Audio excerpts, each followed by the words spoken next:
Today on Pop Culture Minefield.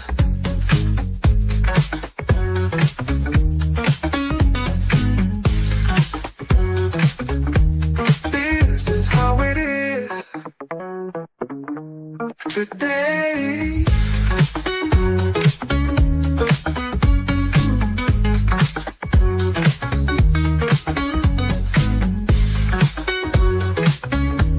This is how it is today on Pop Culture Minefield.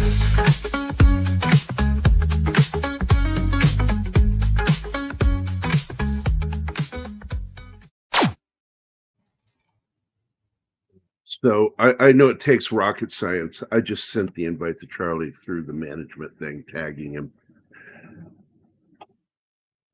Oh, man. Good fucking Monday morning, even though it sucks. I thought it was Monster Day.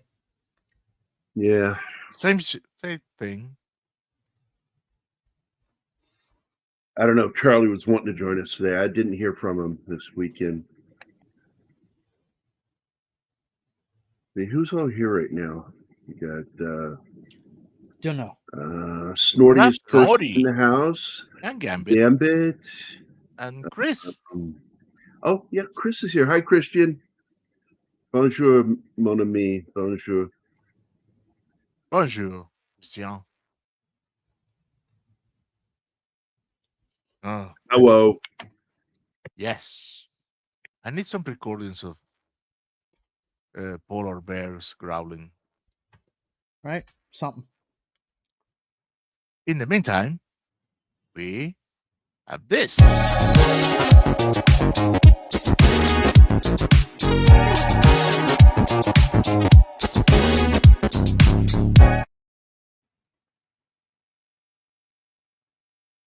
And, of course, our good friend Gambit, 1987. Yeah, I don't think Pope's going to be here. What was the last thing we heard on him? Anima? Martin? Anybody? He's just having Yeah. a lot of work. Yes. Oh, is that what it is? I crossed paths with him on, I think it was Friday on a chat. That was it. Because I knew one of you guys ran into him. What? Which part didn't you understand? Almost everything before him. Joe got that joke. Yes, I did. That's an old joke from when somebody says something and the other person goes, "What?" And then the comedian goes, "Which part didn't you understand?" My favorite is doing Kevin S's. Kline in a fish called that was Wanda. it. What's the middle thing? What's that middle thing? Don't call me stupid. Good morning, all. Good morning. Get some coffee in you. Let's talk some kaiju. What's up? Well, which one, Christian? Because I speak a lot of languages. I speak moron. I speak gibberish. He speaks jive. He does. You mostly speak dick, Harry. Yeah. I don't know when he's going to show up because he told us that he was going to be working evenings. Yeah, he switched And, second shift, but then things apparently at work got so busy that he has to work more. Extra hours, is that it? Yeah, that's what it sounds like to me. So But what what is movie she are so we doing rapidly today? What is this sleeping? shit? What is this shit? He says. Is this Iron Man? What is this? It's Well, Iron Man if he was 7 stories tall. Yeah, Well, sure. the composer still thinks he's making Iron Man music. So, yeah. This is Pacific Rim Job. Is that it? Specific. Pacific Rim. Yes, my stepdaughter used to say, you know, it's 5 o'clock Pacific time. And I'd look at her when she would say it. I'm like, is she fucking around with me? Or does she think that's what it is? Well, And after about like the third time, I went, you do know that's Pacific time. She goes, yes, but it's specific to the Pacific time. And I just looked Interesting at her, logic. and I'm like going, if you were biologically mine, I would absolutely give you a Gibbs slap. You still had a point.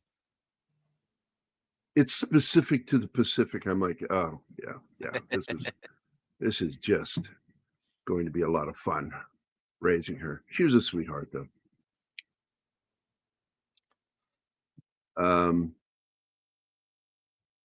So of what's course- what's your policy? Only a dick per house?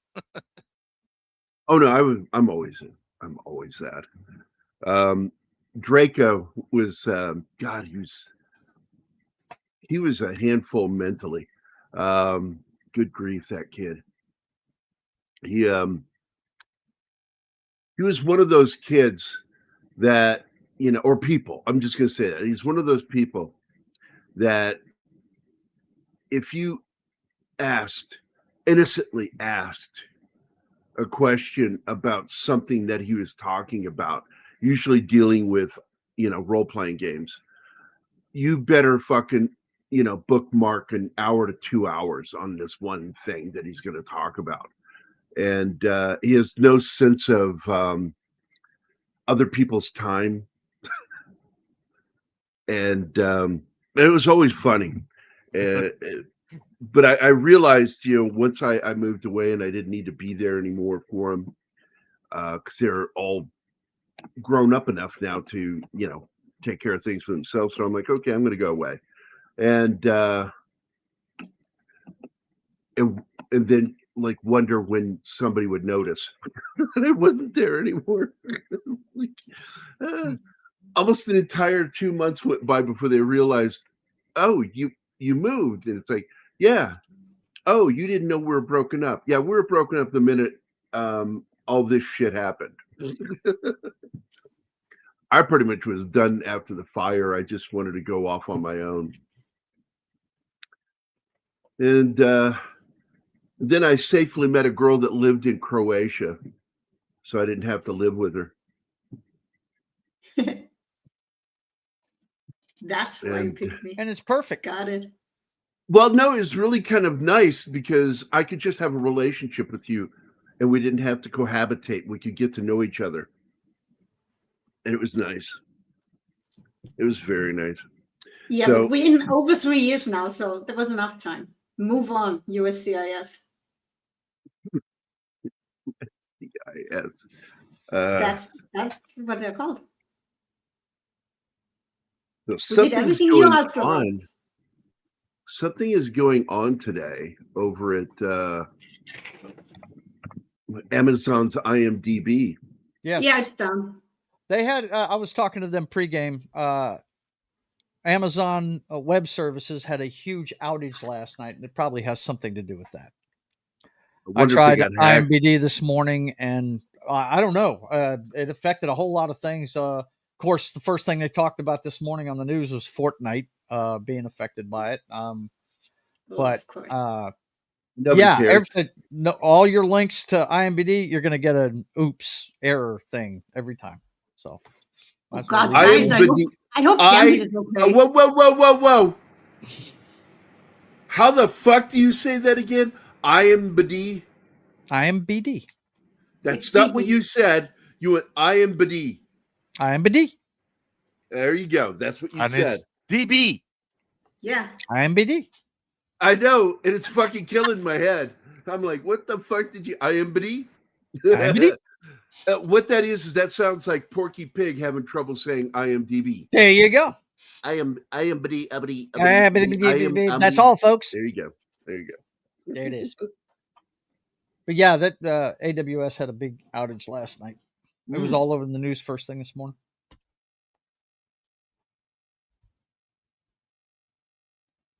That must have been when I was on the toilet, unable to read because my eye is so swollen.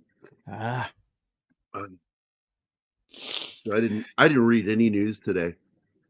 Sounds like you got some allergies too, Joe. no. I just ate a little while ago, so my nose always runs when I eat. Oh, welcome to the club. So I bet I'm you. good.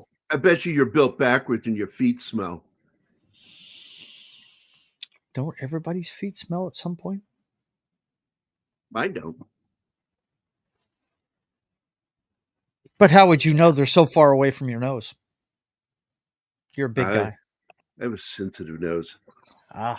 You would know then. It's hurting to smile right now. My Ew. eye is so swollen. That's no good. Ugh. So anyway, So you're doing yellow face right now. I wish. It's like it's not squinty eyed. I'm not squinty eyed. You know, I'll just fucking. No, don't do it. Don't do it. I look like I've. It's just like they are so swollen right now. You look like Pure somebody allergies. pounded you with fists. I don't. Oh, thank God! That's not better. That's still not fisting. Better. No, Yeah, I it's know. going to be fisting.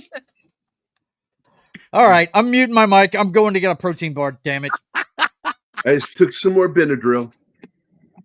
It seemed that the kicks swelling in soon. seemed to go down before I went to bed.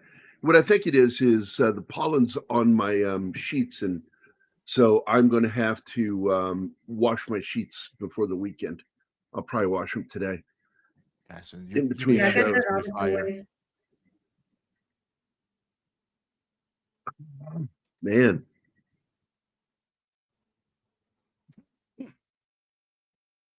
So anyway.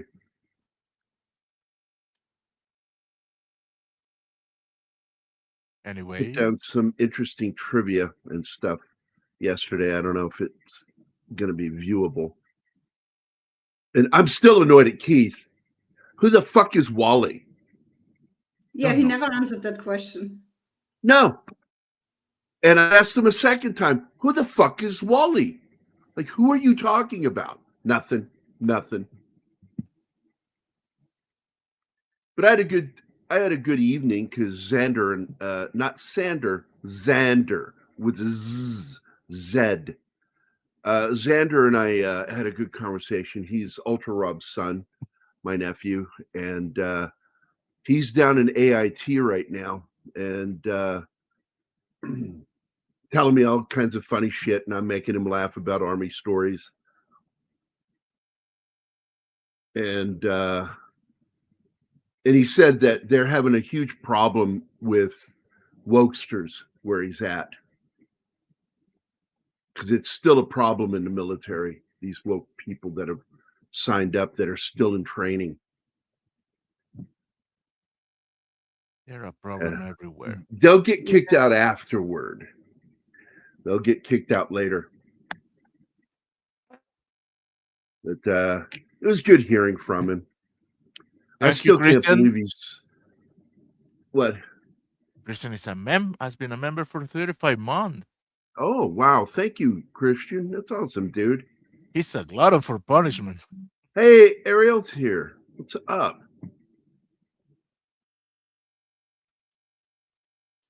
Hello, Ariel. I like DEI. DEI is very effective at explaining that they're how would it have lost meaning? A human walking check mark, but it's because it's been overused, and you know the funny part is that Keith and I are woke. We're old school woke, and these assholes went in such a fucking crazy direction. They've ruined the word for what we were.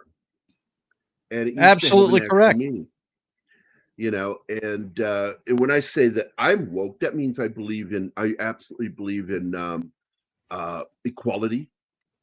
I don't believe in physical equality, but I do believe in social equality, that a person has to have the equal right to be able to succeed in this in our culture. And you have every thing given to you to either succeed or fail. And that it's not set against you if you fail. It's just try again. Keep trying. And if you can't succeed for some reason, maybe that's time you woke up to the fact that you're probably a moron. And you're just one of those people that's going to have to work a fucking job. If you don't succeed, it's always the blame others. So Christian says, "Hey Gary, a request from Mel. Say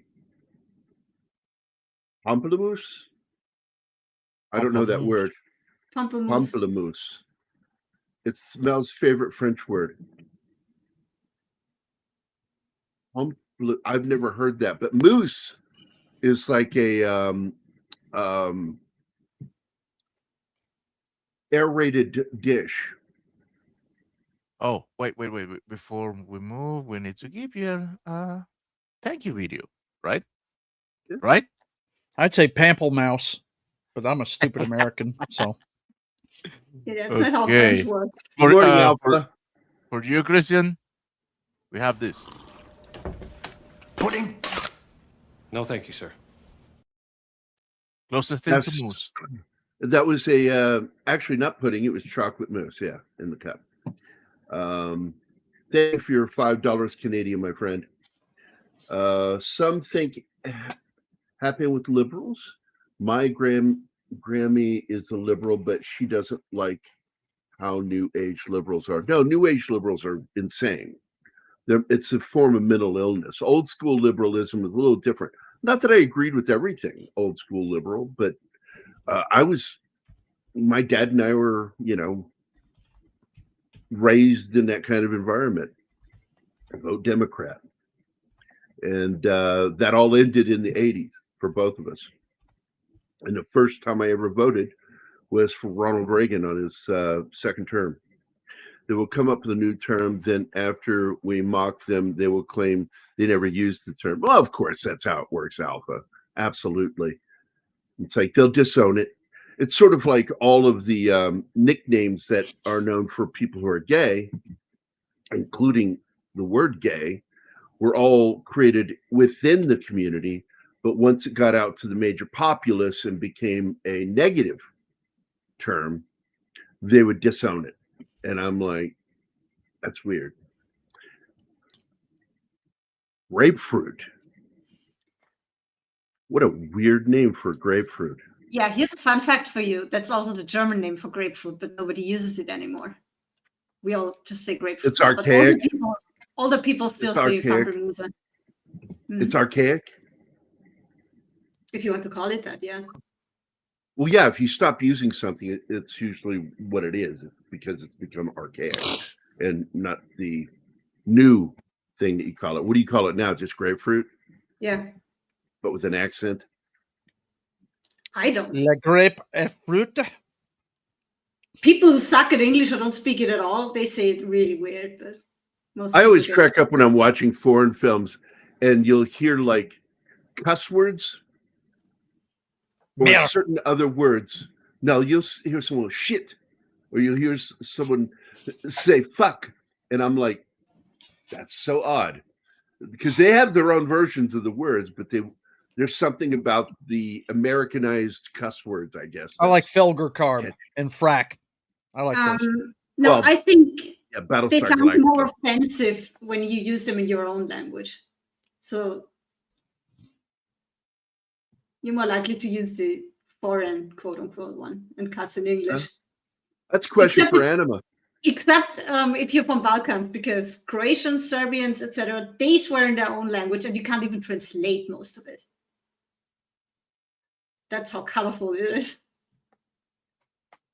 Yeah, it's sort of like when I learned the Italian term for a certain act, and it's just like, that's what that means when you hear an Italian go "baffanculo." It doesn't mean fuck you. It means a specific kind of fuck you. I don't even know what that was supposed to mean. It means fuck you in the ass. Yeah. Okay. And even Martin recognized it. I know my Italian from the opera, so yeah, I wouldn't have come across that. They have a very similar one in Spain. What do they say there? I don't know if it's safe to say it. The bots and shit. You can spread it out. It's basically the same thing. Okay. I know that when I was there in 77, there was this horrible dance song called Daddy Cool. And it was constantly played on the radio. And I kept thinking, I think they're playing this because cool sounds like ass. And they thought that was funny in Spain. Mm. And it was like one of the number one songs in Spain, España. Or in Godzilla Raids again, when one of the dubbed over a guy used the word banana oil when talking to his girlfriend. What? Dude, the shit that you have to hear in dub versions. I cannot explain. Yeah. Well, I love Ultraman, but if you listen to the English dubbed version, and I have to, like when I'm doing stuff, like trying to sleep or working and just listening, I have to put that on. And it's just so fucking annoying because like every other word is like monster. They don't say Dude, monster. Monster. you lazy fuck. You have to learn Japanese. Hey, wakarimashika.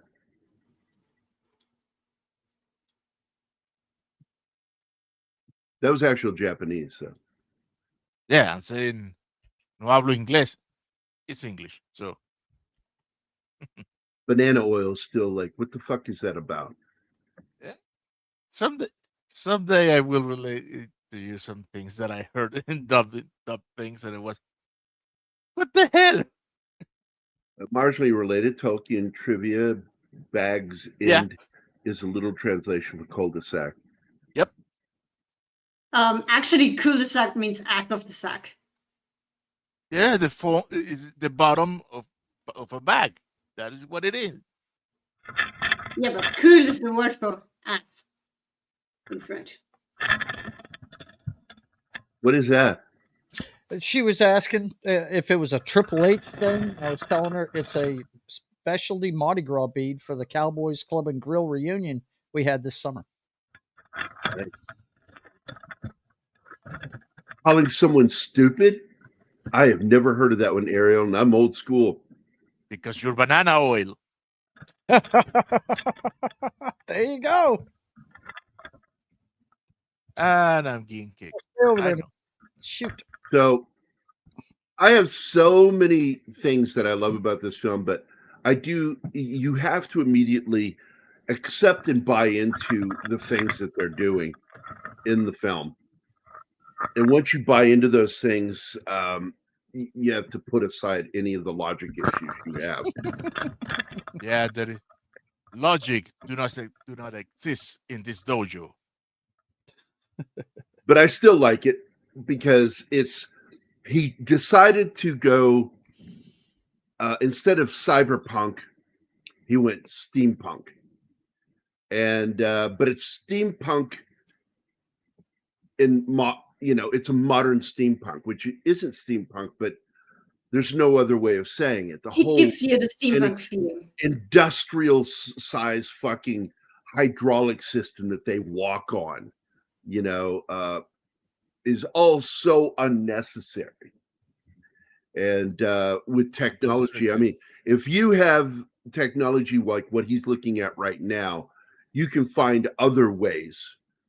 You can have those little step machines kind of stuff. You don't have to have all the hydraulics and metal parts sticking out to where humans can be crushed to death if they accidentally slip into it.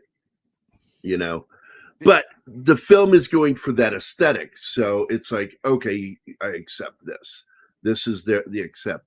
Because I got to tell you too, they show jet fighters in this movie, and yet you see an absolute absence of them. You have helicopters, but there's an absolute absence of the kind of fighters you would need in these battles. Absolutely not available. They would be there for distraction, if anything. Ever thought about maybe they are not there anymore because they all got destroyed, and that's why they had to build the Jaeger to begin with. No, doesn't work that way. I don't know. I don't want to pull apart the logic in this. Well, I'm just telling you. Watching it. I'm just saying. I told you I accepted what's going on in here. But I'm explaining when I had to go into this film, what I had to let go of. This is what I'm going into. This is what I had to let go of to accept the logic of this film.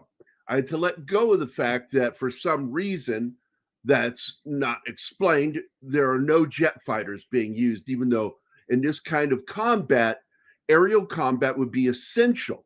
If you're not going to be doing the killing moves for being pestering flies to annoy the fucking creatures, while the Jaeger can have some of the heat taken off his back. Most of the shit that's going on with the Jaegers wouldn't be happening if they had backup with jet fighters. So you kind of let it go. You have to let go of this shit. I did. I let go of it, and I said, let's just let his internal logic take us somewhere. Now, what I'm curious about is he just went to Toho last month. If you didn't know about this, in September. And the reason why I believe was mentioned earlier in the year, back in January, because he again came up with, I would love to see my intellectual property crossover into the Godzilla territory.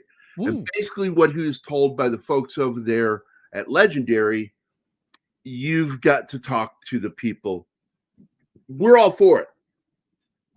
But it's not up to us. It's also up to Toho. So I believe his visit in September was to see if they could make this happen. In my opinion. And okay, go ahead. No, and I'll get back to what I was talking about. Okay. All right. So the thing with them doing this is, yes, it may be more money in the pocket, but it does kind of move into an area that I felt that Godzilla needed to go into anyway. Why we keep doing Godzilla Kong is really annoying. I would like to have Kong movies, and I would like to have like 1 or 2 Kong movies between them doing team ups again, rather than every film they make is the team up between these two. And there's other shit that could be going on where we're not getting really cool kaiju battles between one and the other. And then like eventually do a film where there's this massive team up. And because that's how Toho would do it. You know, they would do these films to get these other critters going in their films, especially during the Showa era. Now, I'm not saying that Showa era was great. I mean, it was, but it had some fucked up shit in it, like Flying Godzilla, some really, really weird shit. Well, Godzilla, if I understand, they would be there to team up with Godzilla, most likely. They would be decoys. Because so far I've watched the second film. The second film, you just don't even bother watching it. They said, because basically it was supposed to be, and there was an interesting plot for the second one. And, but somebody at Legendary didn't pay the bill. There was a 5 p.m. shutoff on payment for the studio they needed to shoot at. And they didn't make the payment in time. So they lost the studio. And Legendary turns around and tells Del Toro, well, no problem. We'll just shoot in China. And Del Toro's response to Legendary was, what do you mean, we white man? I'm going to go make my Shape of Water movie now by contract. You guys fucked up, and I'm not going to do this. So they had to dump his story and come up with a whole new one because they said, no problem, we can do this. They made it, and it flopped, killing the franchise. And that's why we've never gotten a third film. And Del Toro basically said he wasn't really interested in doing a third film.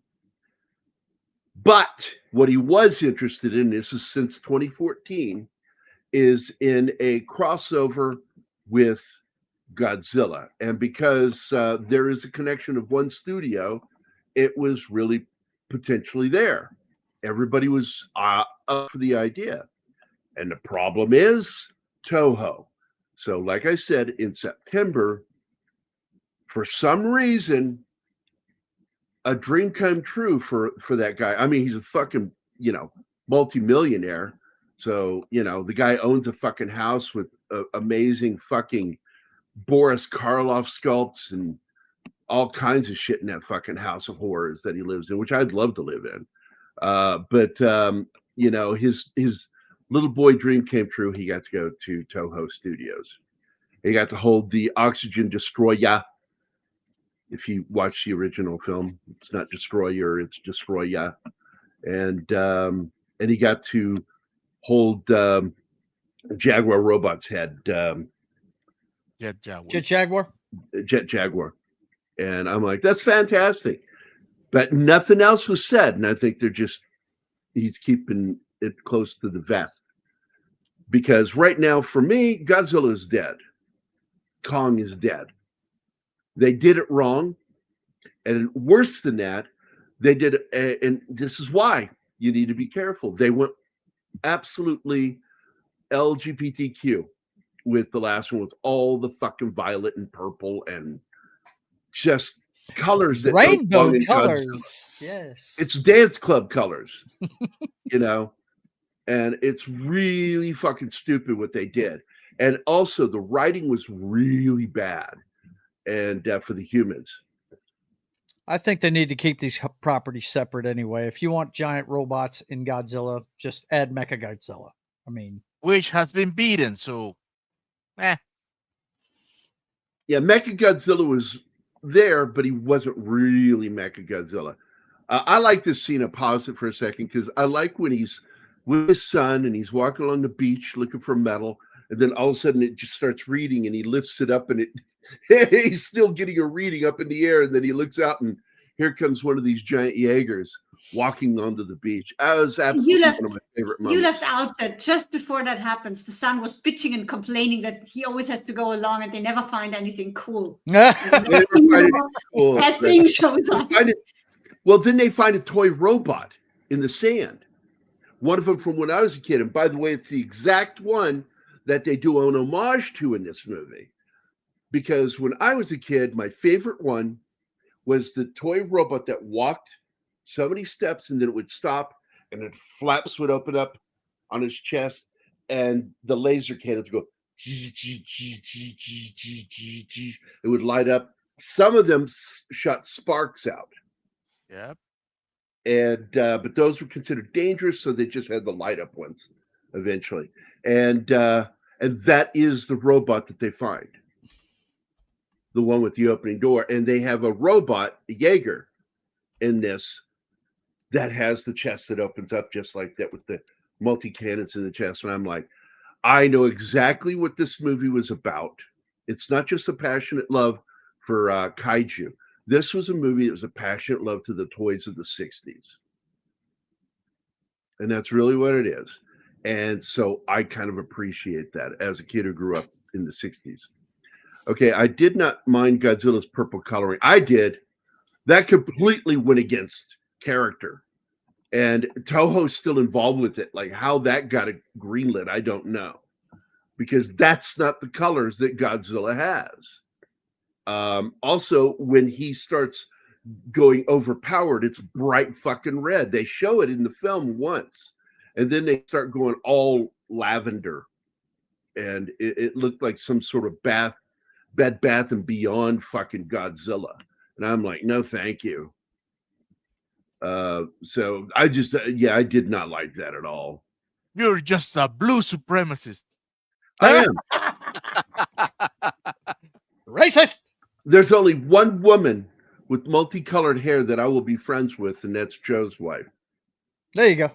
Thank you. Although the first thing I ever said is like, who's the crazy blue-haired bitch? Who's the crazy blue-haired bitch you got in your house? She always goes with one color, though, right? No. She changed it. No. I mean, one color at a time. At a time. one color at a time. That's That's all she ever does. Yeah, because She he's does- like multicolored. That's like it's a long multiple colors at process, the man. same She's time. got because I've she seen really her natural blue- hair color is dark brunette, so It's she has blue to bleach and it first. And green. I've seen blue, green, and Right. orange. Football With her. season is always a version of either blue or green because she's a Miami Dolphins fan. Oh, so it's the colors are seasonal. Yeah, they are. Nice. I think it's usually around summertime she changes it to orange or red. Just depends on how she feels. But That yeah. was for you, Joe. Was bad Godzilla movie. Kong had was the big picture. Yeah. Well, I gave up after Godzilla versus Kong anyway. That movie, it was Transformers meets The Core meets a couple of other movies, and the other movies did it better. Yeah, I do want to point it out that two of the main characters in this, one's an American playing an Aussie, and the other one's an Englishman playing an American, which I find funny. Yeah. Because the kid from Sons of Anarchy is English. Mm-hmm. And of course, Elba. Max Martini is American. And by the way, he is a graduate of the Dale Dye School of being military hard ass. Yeah. And I like that. I love seeing movies with guys that graduated from Dale's military training. I had a friend, by the way, who is also the star of my book, Kurt Yeager, who is in Sons of Anarchy. And he's the guy with the peg leg in the show because it's a real peg leg. And he and his buddy get tricked into going into a trailer with Ron Perlman's character.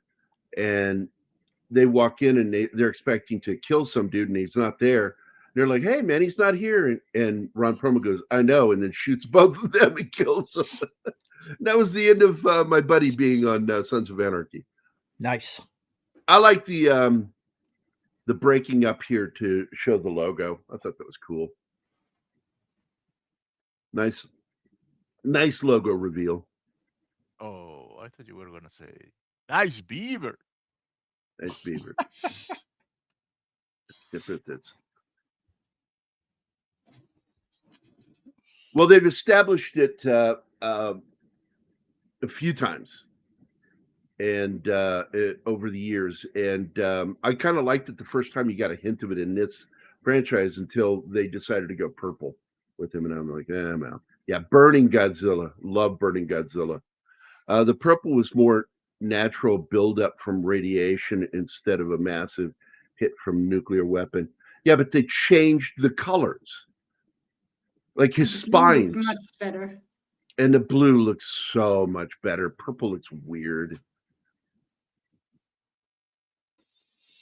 And absolutely, I'm going to tell you now, their choice had nothing to do with aesthetics. It had to do with putting colors to remind people of other colors that are used for specific kinds of movies. And that was when they kind of went with the woke movement, the DEI thing, and it hurt the storytelling and the writing. I forgot this guy was working on building the wall before they recruited him, wasn't he? Re-recruited them. Well, when they re-recruited him, yeah. Now, He lost his it's not brother my- and went to work there.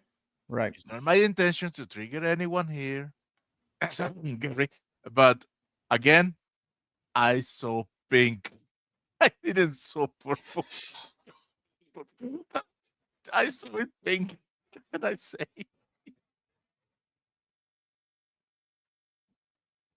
You did too, Joe. Don't do that. Yeah, I I'm not- did, but I I'm not gave up on it understanding because it does trigger him, man. Yeah. I didn't understand any of it because you're laughing.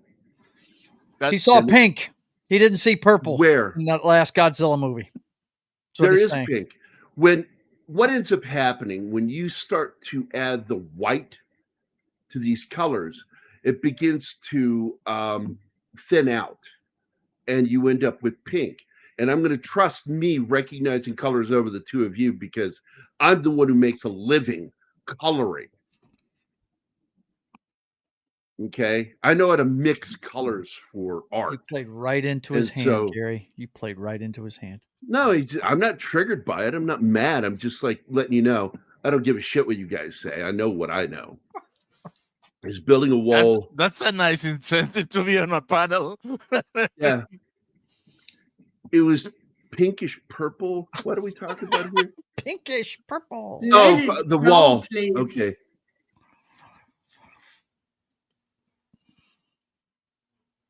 Yeah, Trump's would have been rust red because it would have been metal with no paint on it. That thing with the wall is the most stupid thing in the whole I could movie. see Trump going to the wall going, I really like the color. How'd you get it that color? Did you paint it? Such a good just wall. Left it out. We just left it out in the water. Huge. Because of the humidity. And it's got metal in it, so it rusts. It's got steel in it. Iron. Especially real quick, real quick before I get out of here, I got to go get Mom. I got to tell you, my favorite character in this is Idris Elba's character. Yes, it is. I love him. This is back when we could still like him. Yes. Before he got stupid in public and said that London has to do something about having more control over knives, including kitchen knives. Oh, good Lord. And I'm like, we've lost Idris Elba. Repeat, we have lost Idris Elba. No. No. We lost him way before that. When he went all Kingsman saying that the global warming is the planet trying to kill the humans because we are a disease. I said, that's Samuel L. Jackson's line. What the fuck? What are we talking about? When did he No. When he said the COVID was the world trying to heal from the human infection. When did he say that? He went full-blown Kingsman. COVID. Yeah. All right, I got to go. You guys be good. See you, buddy. Bye. Bye. So again, I didn't hear you. When did he say that? During COVID, in an interview. Said that I don't remember. I try not to watch interviews with celebrities because that's where they get ruined. Yep, exactly. Andy's here. What's up, Andy? Because you said the wall is a stupid idea, Martin, they learned that quickly. Wait. And I said that in the first scene where you see them on the wall. That how is that going to stop them? Wait, that was a stupid idea from the beginning of the whole thing. If you see what Kaijus do to build the whole series, what makes you think a wall is going to stop it? I know. It was ridiculous because there's no science behind the wall. You have to do, this is where computers really come in handy because you can do 3D models and do testings based off of physics, because physics is essential to know if a wall can withstand something. And so they should have shown that they had done the research that we need the wall to be built this thick and even thicker. The taller it goes, it has to be this thick. And it has to be pretty much not solid, but with catacombs inside. So if part of it crushes, it doesn't break the rest of the wall, that it just caves in that one location. And that's a location where they have other technology which refills the structure. That one area that broke up, it's temporarily repaired. I'm going to tell you, nobody sat down to explain shit to Del Toro. Del Toro went at this as a guy who doesn't know shit about how to do things. About nothing. He's just he's just writing off of love for. It's a popcorn movie. I don't expect even if the wall can withstand. What's the plan? Kaijus are going to be appearing. We have a huge collection of Kaiju outside the wall. Good luck to international trading. Yep. Well, this movie, nothing in this movie makes sense. And this is one of the things that I did like that they finally explained in the film, is that when his brother died, he was still connected to him. So part of his brother is still stuck inside of his head. And it ends up sabotaging his first time back in the cockpit with the young, I forgot her name. Boki? Mako, I think. Mako. Like the shark.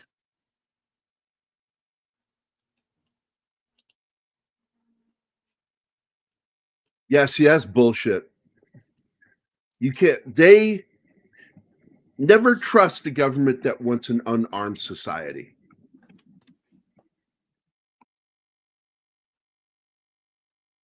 They're up to something. Just telling you. And we're seeing it happen right now, live from the United Kingdom. We're seeing it from Ireland. Are the crew going to make another Kingsman movie? That last one, I don't think did very well, did it? No, I think that franchise is dead, at least for a while. Let me go take a peek real quick. Kingsman 3, also known as the Blue Even though Blood. I heard that the last one, the third one, was way better than the second one. It was a low bar, but it suffered. I like the World War I stuff. Yeah, what I think is it suffered from the bad taste that the second one left in public's mouth. Yeah, that one is called The King's Man, and I actually liked part of it. Fourth film, Argyle, was released in 2024 and is set within the same universe. But it may be in the same universe, but it's not as bad. Well, it Not the doesn't same have the thing. title, but it is part of the franchise.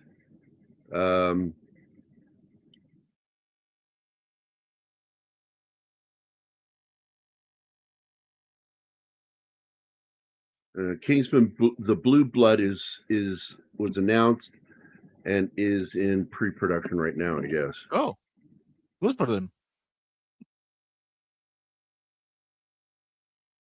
And I can't stand any of the films. I like the first one. I almost liked the King's Man, and then it got stupid at the end, and I went, "Nah, I'm out."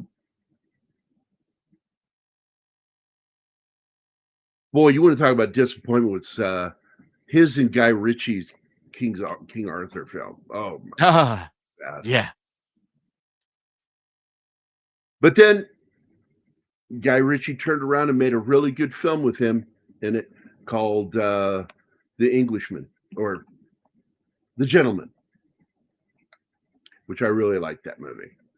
And I've still only gotten to watch 2 episodes of the TV series, which was really good.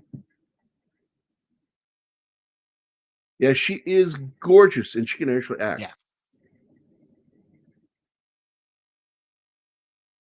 Yeah, I want to see that movie. I still haven't seen it, Tokyo Vice.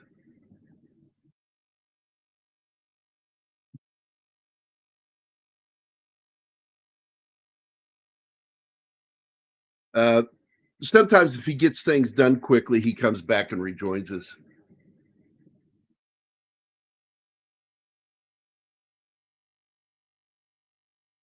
And once again, I want to point out too, like every single time this thing would open, they would have had probes down there watching, and that would have been the first thing.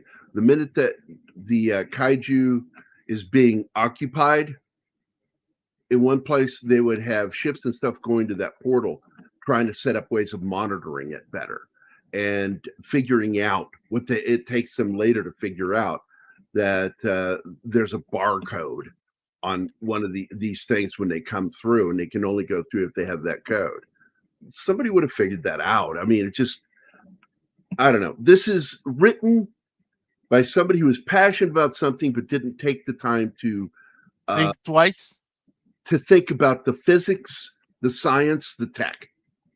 It's all about the looking cool. And I got to tell you, this film, it works. Coming out in 2013 cool.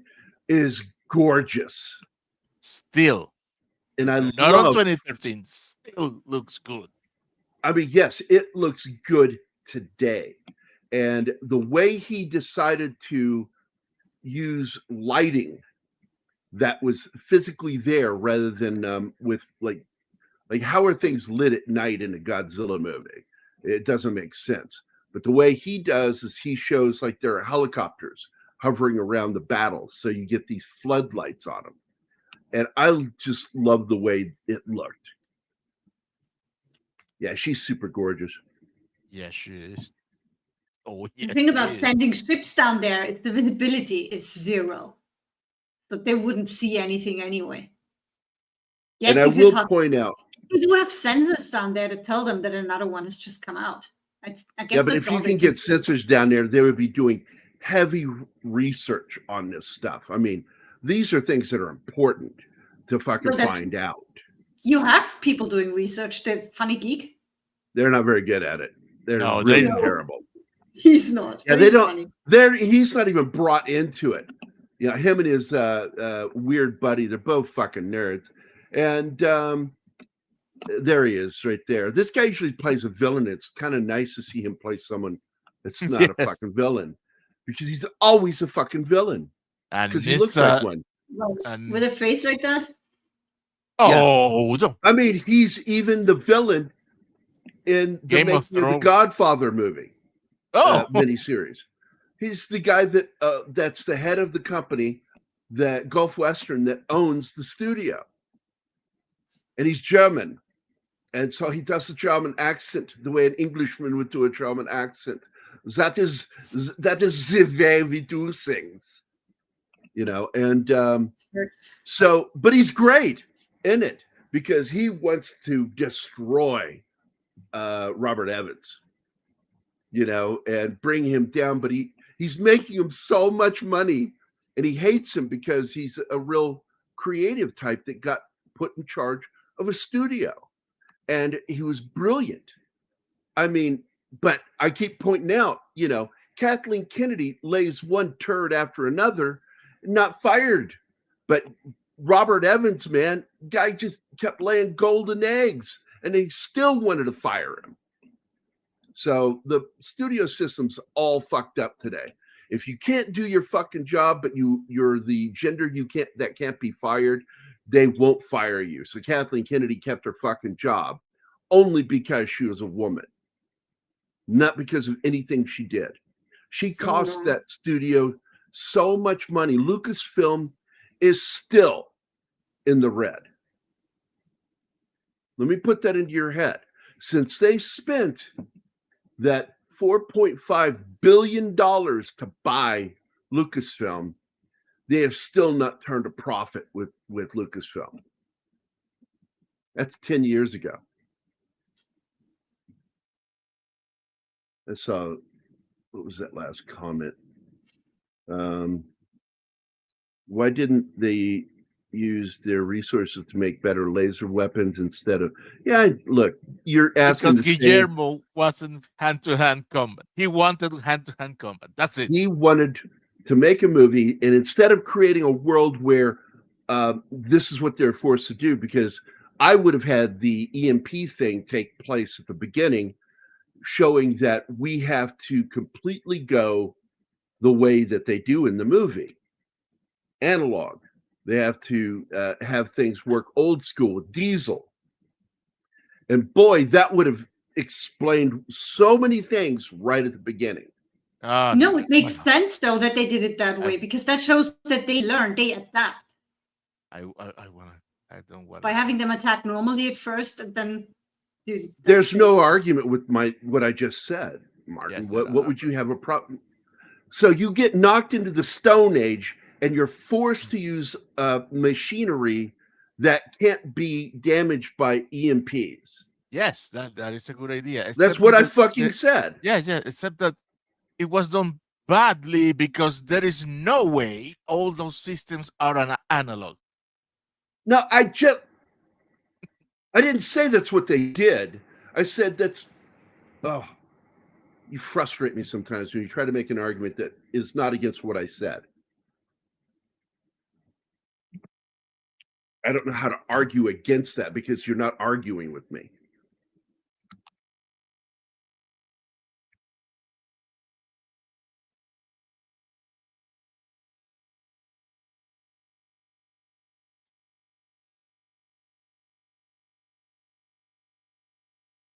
Let it run. Let it run. I paused on an image because I wanted to show something, but I'm assuming you play again. Okay, never mind. What did you want to show? I was finding it so I could show it, and I'm just not going to bother now. Okay, look for it. Look for it. This was the look that they were going for with this. Open image in a new tab. Here we go. And see if you know what movie this is.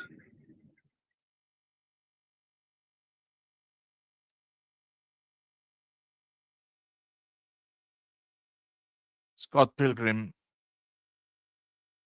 Mary Elizabeth Winstead. They were giving her that Japanese look. And they were trying to make her look the way she's designed in this, but with different colored hair.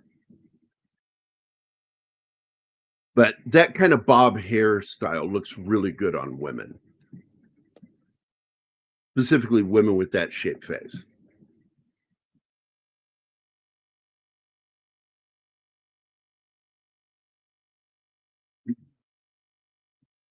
And I got to tell you, I've always wondered if she has like either Russian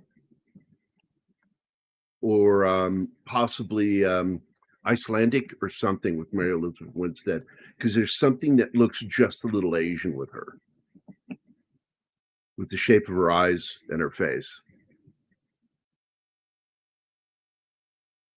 There's Max Martini, man. Fucking love that dude. He has made a career out of making movies for veterans when he goes out and produces his own stuff. It's always pro-soldier. He made one that was really good about a guy that comes back from war and rides around in his motorcycle. It's Harley. It's all about dealing with his PTSD. The drama.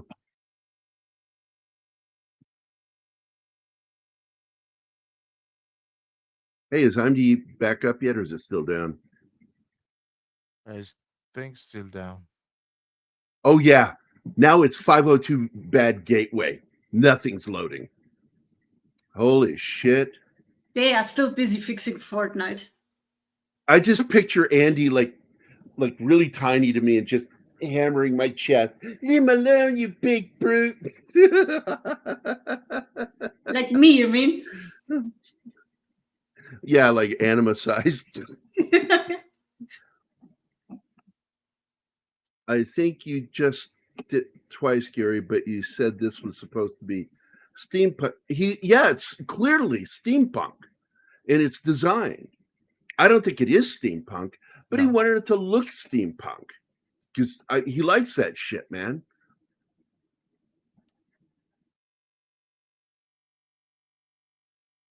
Hey, that's a good Memphis choice, man. That's a good choice. You can never go wrong with chili. Yeah, I love chili. I like Texas style. My favorite. That on cornbread. Southern style cornbread.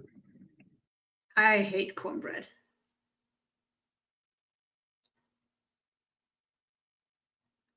Then I will eat all of it when I make it. It's too sweet. I don't want bread that's sweet. Well, cornbread's not sweet. Southern style cornbread is. I like the use of different styles. Well, I tried the one that we get in Europe, and it was sometimes it's Kindo. I love the use of the martial arts styles here and how it translates from the individual fighting to the way the Jaegers fight. I just like that. Mori. I like that last name too. And it looks good what she does. She pulls that off. Well, she is actually doing something to where she can beat a male. And that's one thing I wanted to point out. He used, how would a woman fight a man? She would keep her distance and rely on strikes of the weapon. It's not a fight, though. He says that. This is not about fighting. This is about how we connect, like, can tell the next You can move. say that, but no, it's a fight. It's about skill, using your skill to win the day. Avoiding having to do That's too not many me strikes. saying that. He said that. I know, but it's before they wrong. started. It's wrong.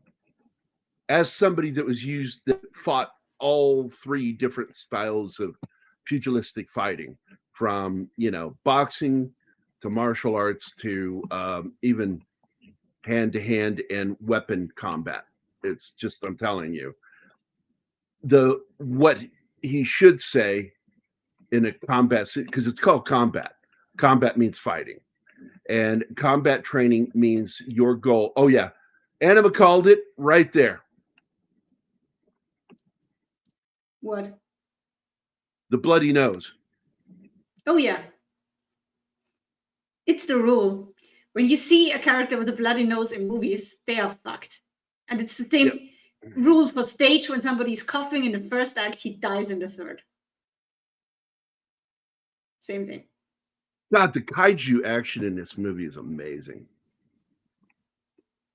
And the way the kaiju look. Hey, Daryl. Love those pictures, dude. I showed him after you split. I showed the photos of the armada of fucking tanks and tank destroyer and shit. God, that stuff was cool.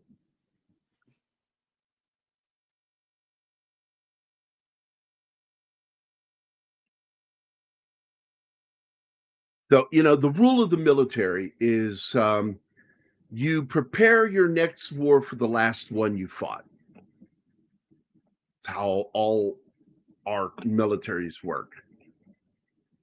And the United States, when I joined up, everything was jungle warfare. And what did we do? Desert warfare. And now what do we do when we train? We train for desert warfare.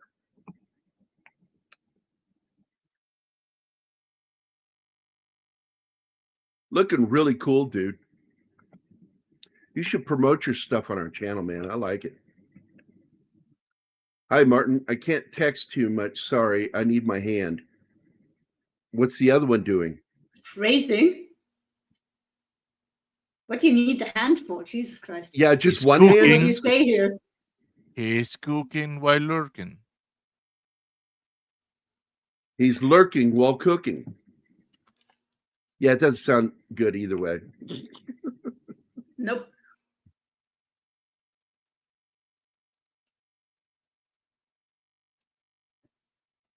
Yeah, this is absolutely, you got to check your brain at the door. It's a popcorn flick.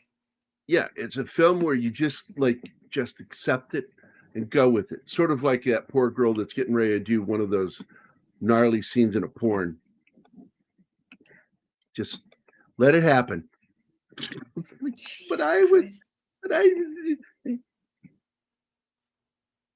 Hello, Penny.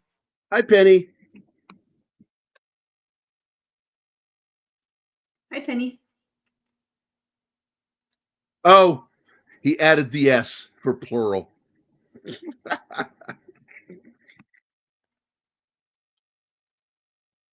Oh, Mephisto.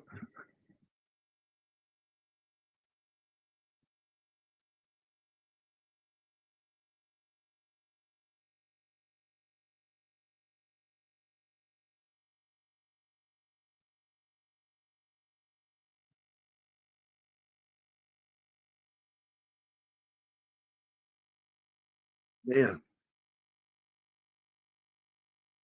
Yeah, I've taken a lot of Benadryl and I'm really sleepy again. The only thing about Benadryl, it usually doesn't make me too sleepy, but I've taken a lot. I'm taking it every 4 hours now. They go, don't take more than 6 times a day. Fuck you. I'm going to take it more than 6 times a day. You freaked Zoe out by the amount that you take, too. That was on normal days. Freaked who out? Zoe, your daughter. She's like, you're not supposed to take that much. I remember that phone call. 2 tablets for my body mass, 2 tablets every 4 to 6 hours. not to exceed more than 6 in a day. And it's like, I'm going to exceed like this. I'm going to exceed that. In fact, it's stupid of you to even suggest I shouldn't, because that shit's, I'm going to exceed it. Didn't suggest anything. No, I'm not talking about you when I say you. I'm talking about the universal you. When people, never mind.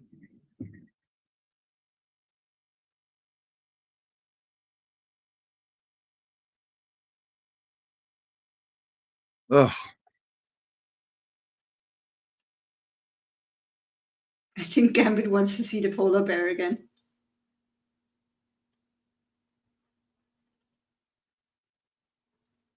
Too bad. You have to understand him. He doesn't have IMDb to play with.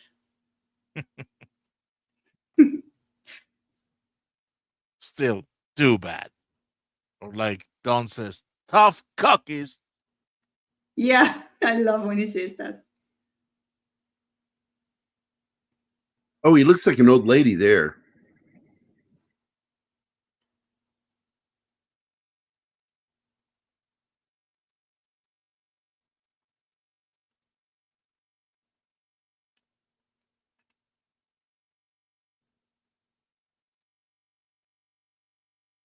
Yeah, this is I where never she freaks quite. out.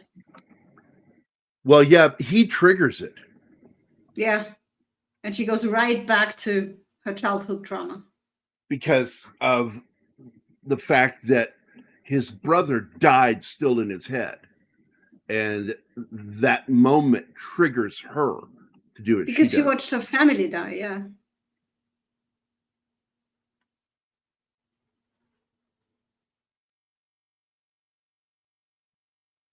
Yeah, I was a big fan of Luther.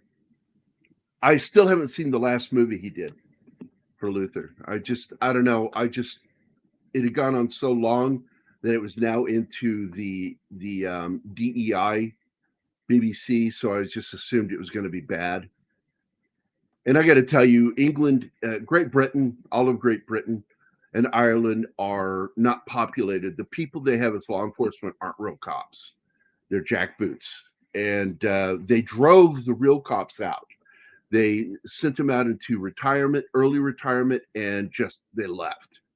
And because if you did not fall into lockstep with them, you didn't fit, which is why you keep seeing cops going to people's doors to demand their phone for social media posts, and the cops looking like, well, I'm a cop, do what I said. It's like, no, a real cop wouldn't do this, because they would be more about stopping the government, because what you're doing is a crime. So why couldn't the trans-dimensional being send like a dozen monsters through or so? Yeah, I never understood the way their technology worked.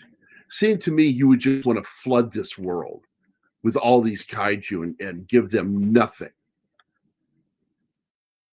to do. Like we said, Overwhelm don't look for logic them. in this. Just have fun with it. I will always love rewatching Blazing Saddles, 1974. Yeah, it's classic, dude. Yeah, good stuff. Yeah, that's a fun movie. There you go. Yeah. Where's it at? There it is. I just saw it. Do the snorty.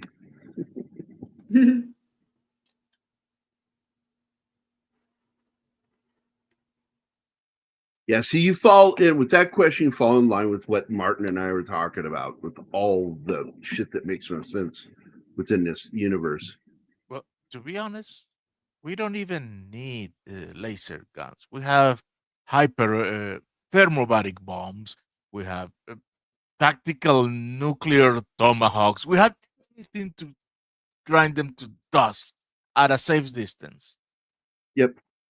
Yeah, people don't, when they hear tactical nukes, they think, oh my God, this is wide yield. No, it's low yield. It's low yield atomics. And They're safe. underwater is even more destructive.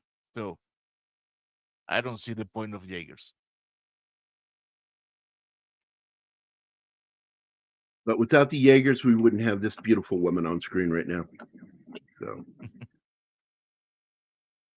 So thank God for Jaegers. Anima liked the fact that they called them Jaegers. Yeah, I mean, it's weird. Why would they use a German word? But it's fun. Well, if they had shown that it was a German scientist, it would have made sense. Yeah, well.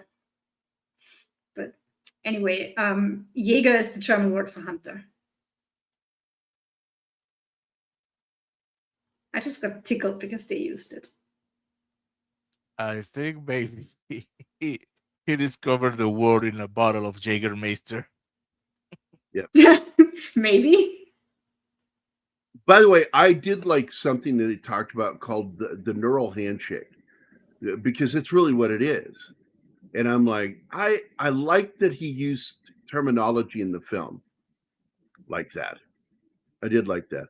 I also kind of like, because I'm not a big Ron Perlman fan, because he's a real cunt in real life. And he ruined my love for him by opening his fucking big, ugly mouth. And yes, ugly.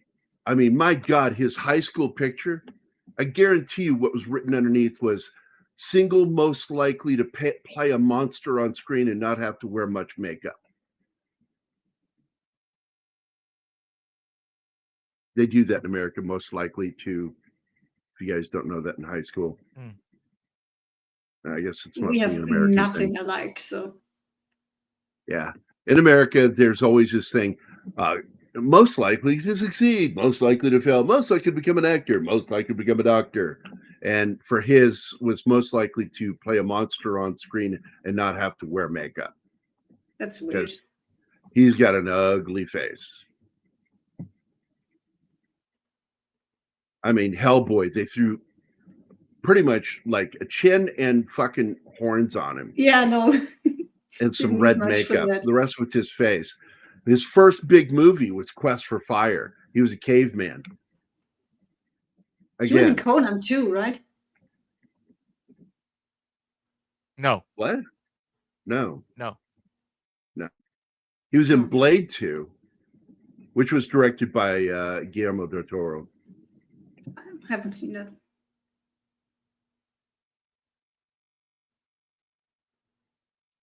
This guy looks so much like Milo Gibson. It's weird. Who? Milo Gibson. It's Mel Gibson's son. Oh.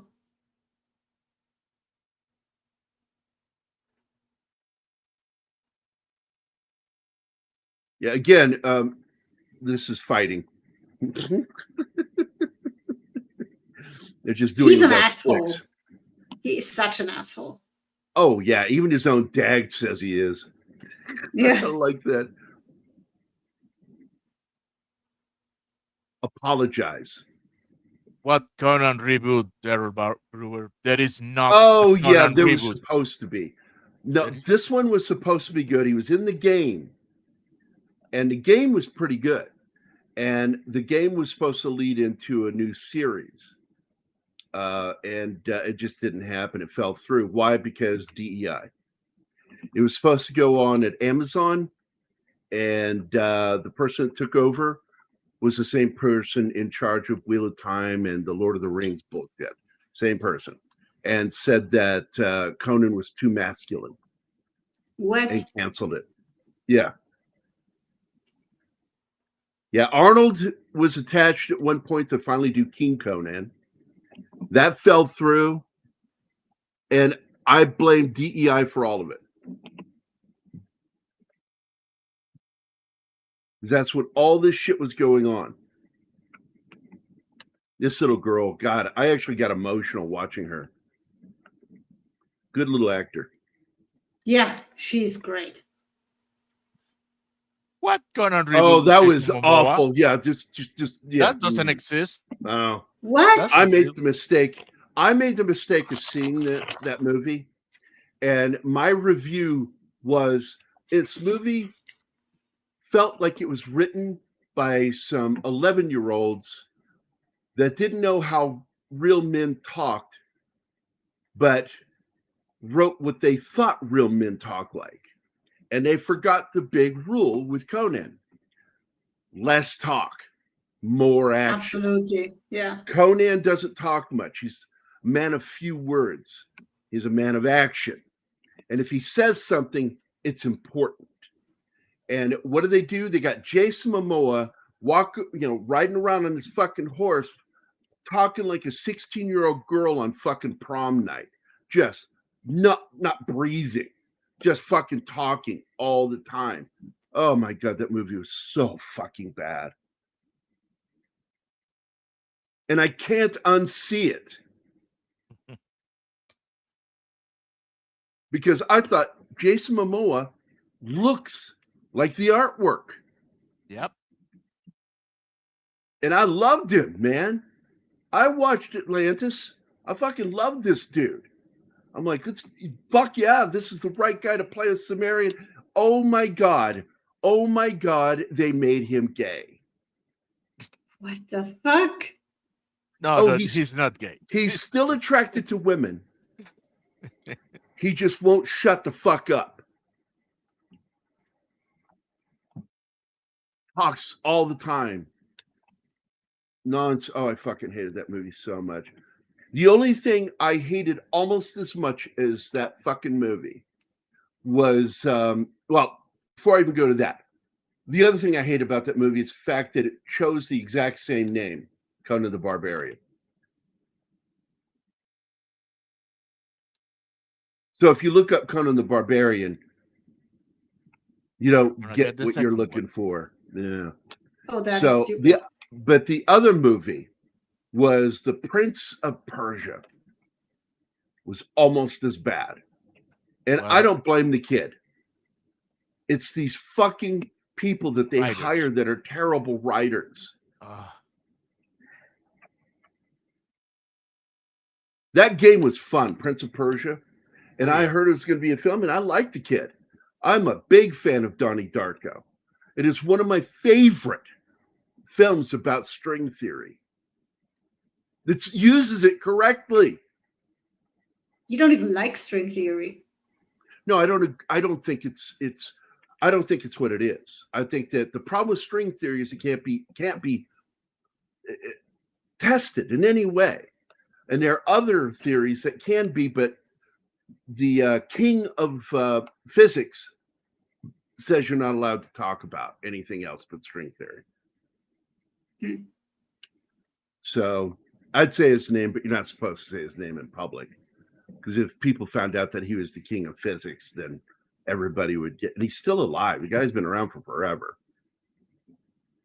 When he dies is when we're going to see growth in physics again.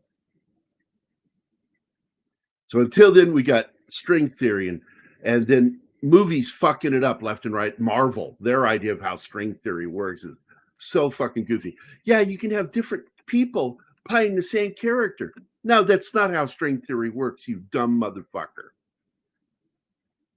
It's that if you sneeze at this moment, and then at that same moment when you're supposed to sneeze, you don't sneeze, you just splintered into a new time. And it just keeps getting layered upon layer because things that are supposed to happen don't happen. Happens in this one, doesn't always happen in the others. And it splits. And it's infinite. It's so infinite that if this were real, it would clog the universe, which is the problem a lot of physicists have with this. It's like you couldn't fit that many layers. It would be so fucking thick that it would be impossible. We would absolutely be going into each other's fuck. And that's why some people go, well, that's the Mandela effect. Fuck off. Mandela effect. It's Bernstein Bears. That's how I've always fucking remembered it.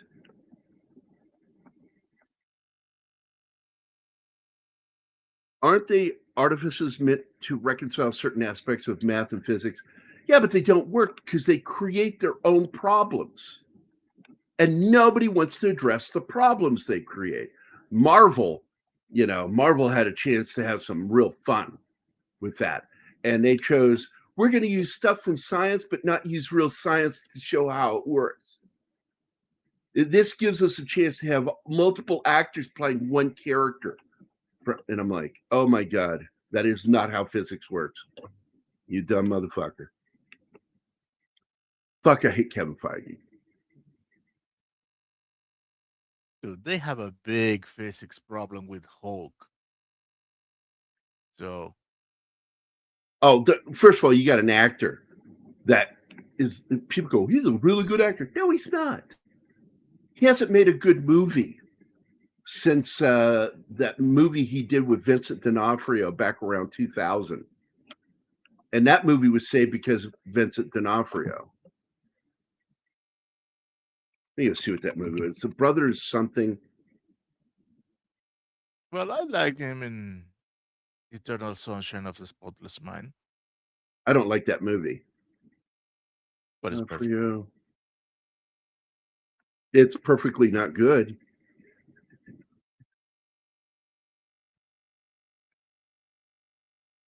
Actually, it's a good film. I'm just fucking around.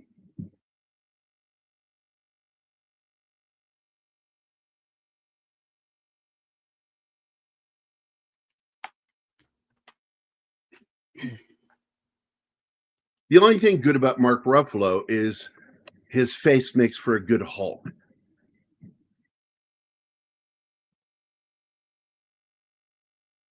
Was it Vincent D'Onofrio? Maybe it's not the one I'm thinking of. No, it's the actor with the big nose from the Predators. Brody? Adrian Brody? Yeah. Yeah, you said big nose and yeah. Adrian Brody.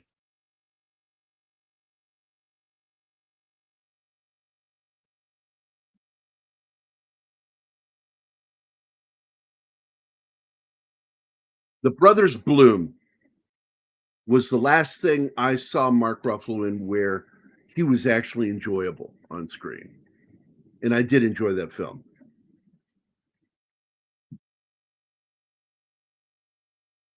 I enjoyed that fucking movie.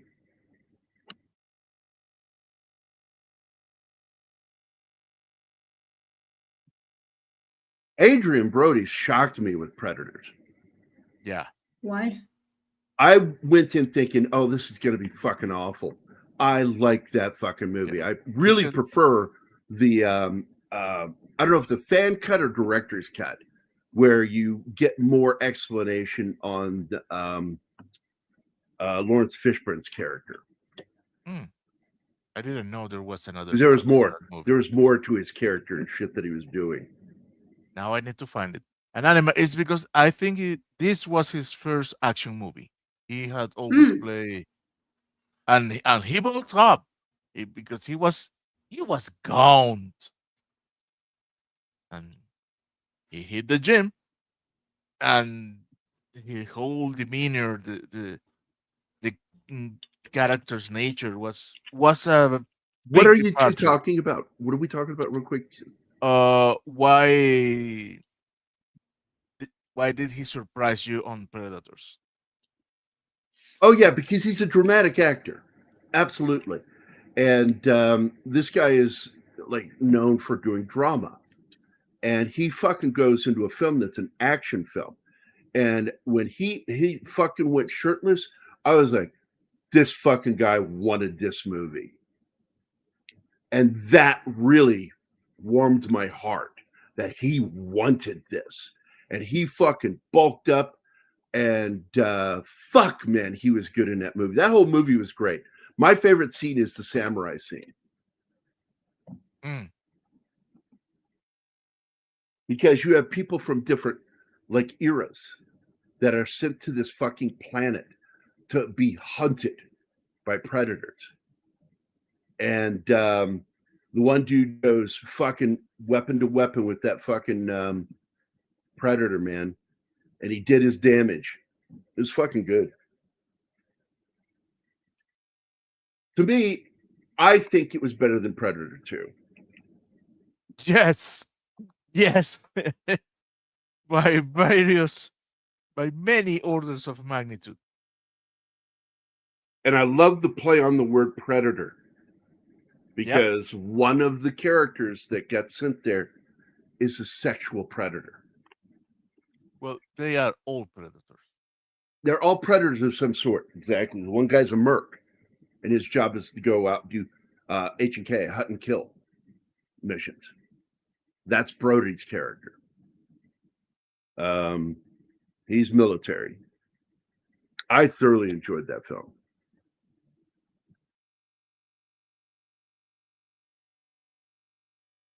And by the way, the other film this reminds me of is Robo-Jocks.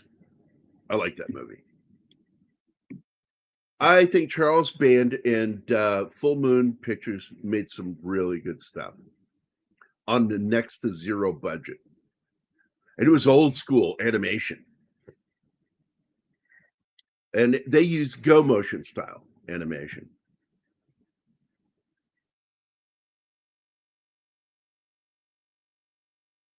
I like old school. Hi, Vakeman's girl. Hi, Bitman's girl.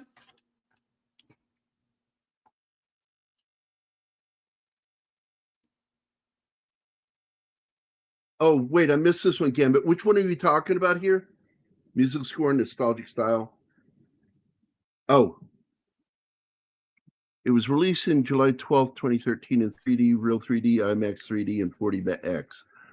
40X means it was converted to porn and receiving generally positive reviews from critics who praise its performance, direction, storyline, access. Absolutely. Look, this movie is fun to watch. It's fun to watch, but it hurts my brain. And so I have to turn my brain off so it stops hurting, because there's so many things that needed to be addressed in the writing that easily could have been addressed and dealt with through writing.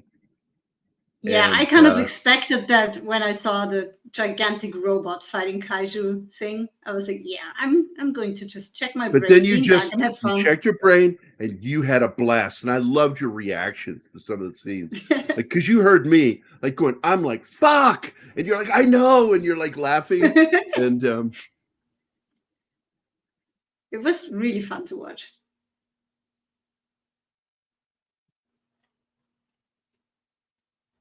but it's this his sometimes disdain about worrying about like physics and shit that worries me about Frankenstein. Even though I do love Del Toro, man. I do. I fucking love his stuff. His Hellboy films, oh, I fucking loved him. He should have got a third film and closed it out.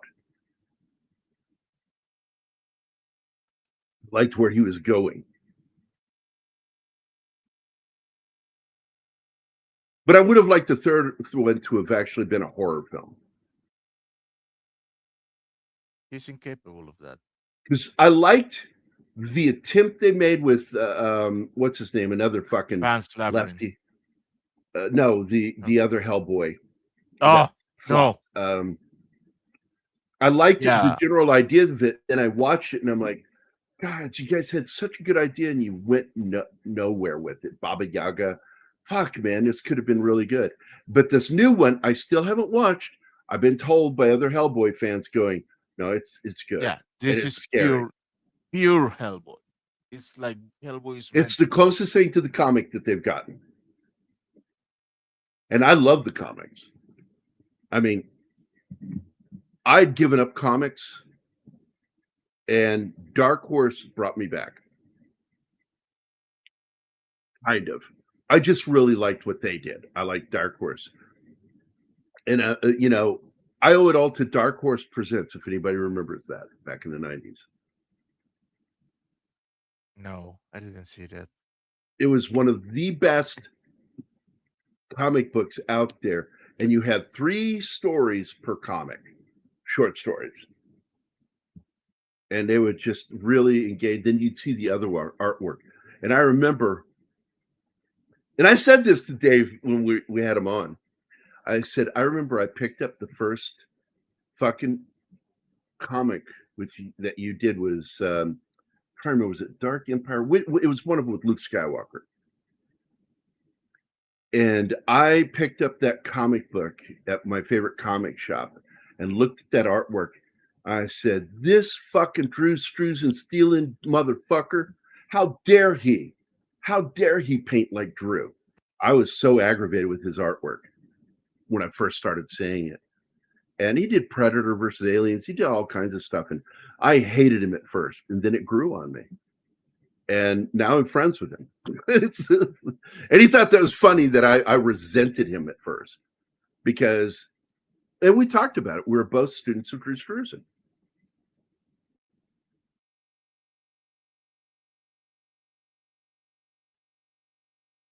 Well, one thing that we do better than foreign films is a lot of our endings are better.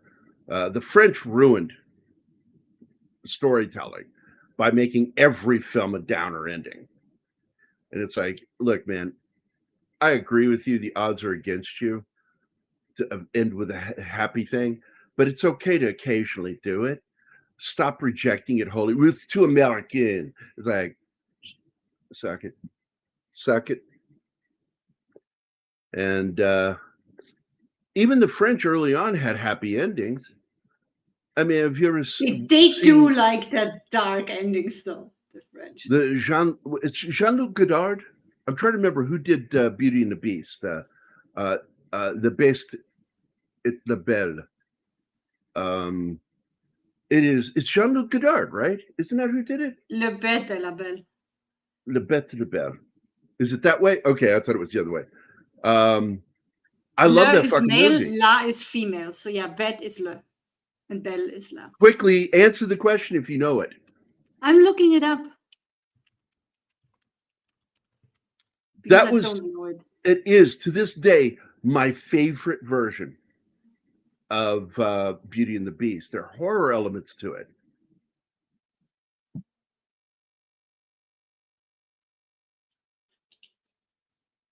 See, this film could have been even so much more because they could have had flying kaiju all over the place and having to have, special flying fighters made just to deal with these things.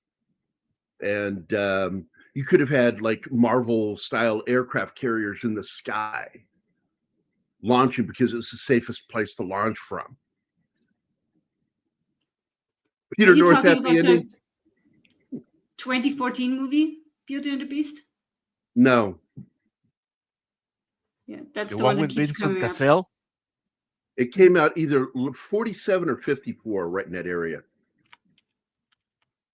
Well, my favorite version yet is the one with Vincent Cassel. Oh my God.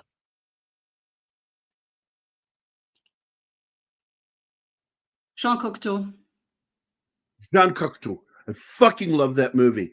That guy's fantasy is scary.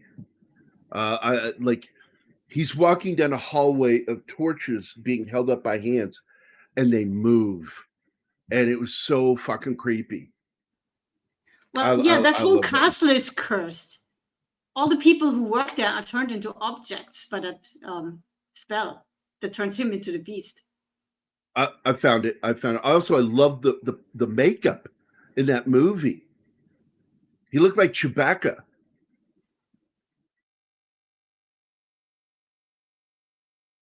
Look at the photos from the movie of his face. He has a cat-like face, but it's very much designed like Chewbacca.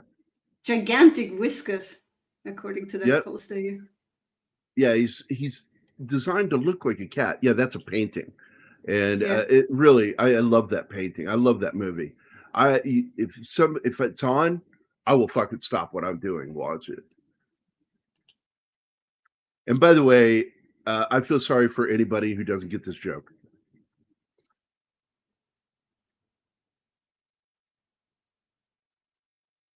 I just want to say, a girl that parties with him may as well refer to that as a bukkake party.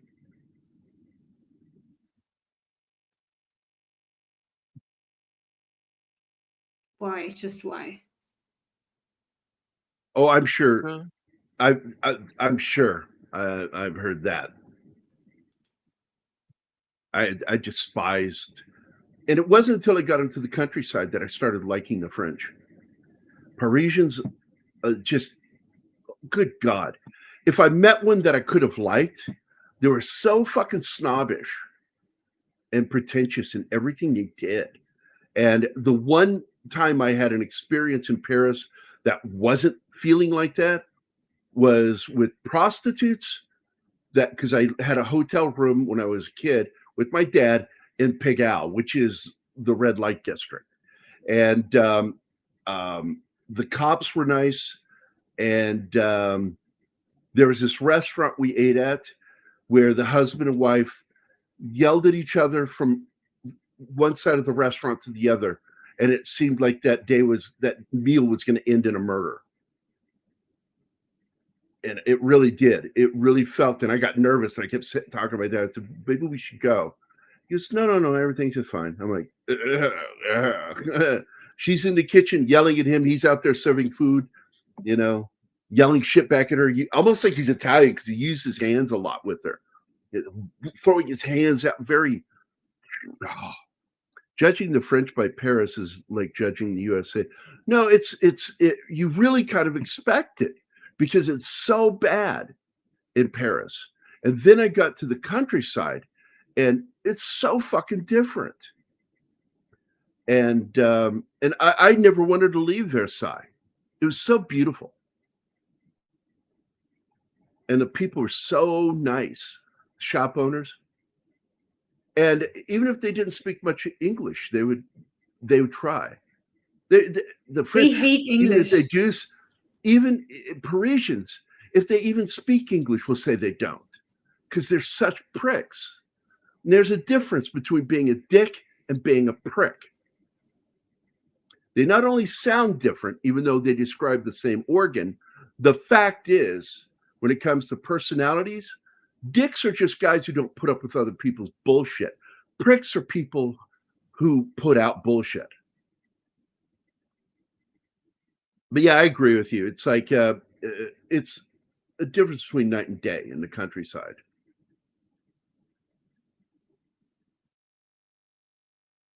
Verdun, I went there.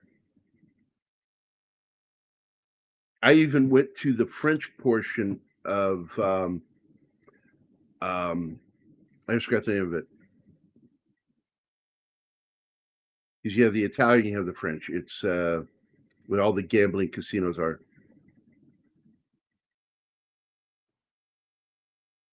Casino Royale. Monaco. And that is where the movie, the Bedtime Story with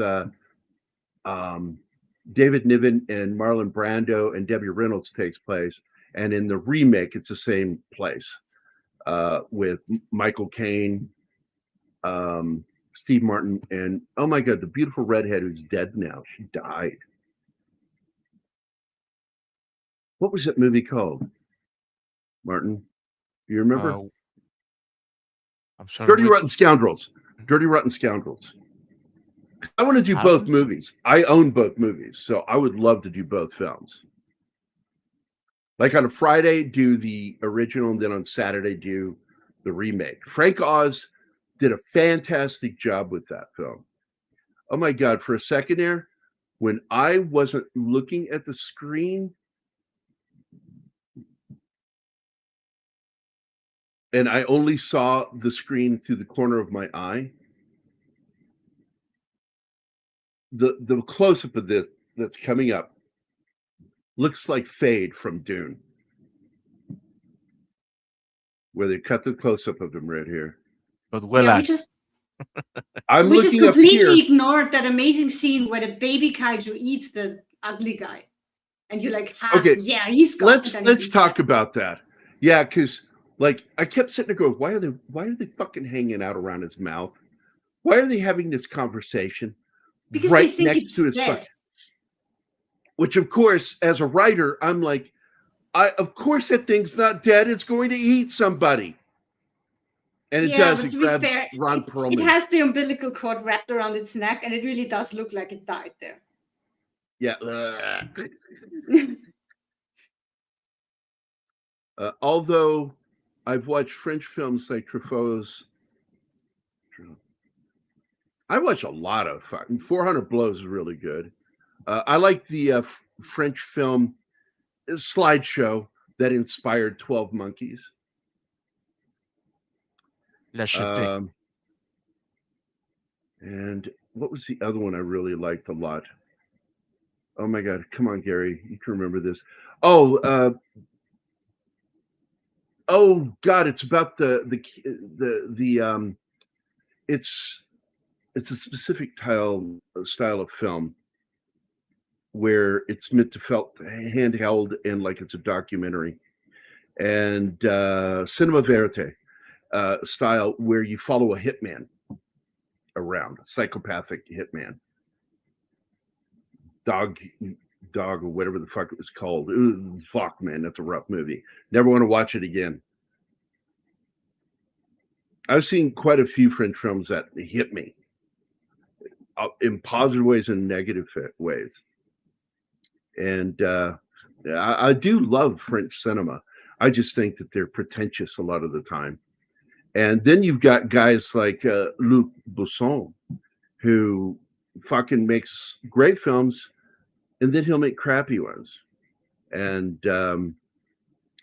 he is like the McDonald's of French cinema. So I have a very keen affection for French films and their music in particular. Absolutely agree with you, Gambit. I do too. I just know pretentious when I see it. And we got a lot of Americans that do that shit too. We have one filmmaker in particular that I can sit and watch his films and I kind of enjoy them, but I'm like, God, man, I could only imagine this film in the hands of a real filmmaker, how good it would have been. I'll tell you one of them. I'm forgetting his name right now. He did Bottle Rocket. Don't know that one. It's Anderson's his last name, Wes Anderson. He's one of those guys that I could take him or leave him. And after the Royal Tenenbaums, I began to hate his fucking movies. And Wes Anderson and everything has to look like it's a fucking dollhouse movie. Yes. And I fucking despise that. It's sort of like J.J. Abrams and his mystery box. And I'm like, look, that only works one time if you do it for every film. And I'm also talking to you, M. Night Shyamalan. If you use the same fucking twist ending every film, people come to expect it. And then therefore, your point of doing it has lost its meaning. And Wes Anderson now does every film like it's like miniature fucking houses and shit. He did that fucking Crater one with like great cast. My God, that movie was awful. And Bottle Rocket, I fucking love that movie. I loved Rushmore. I loved the Royal Tenenbaums. I loved Life Aquatic with Steve Zissou.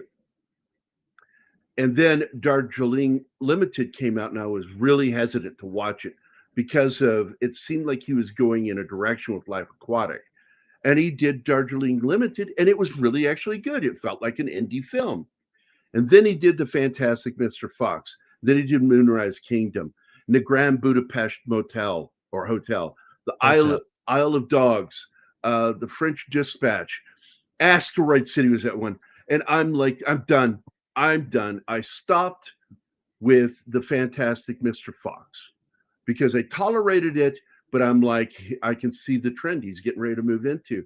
And it's all he does now. And I just don't want to watch his movies anymore.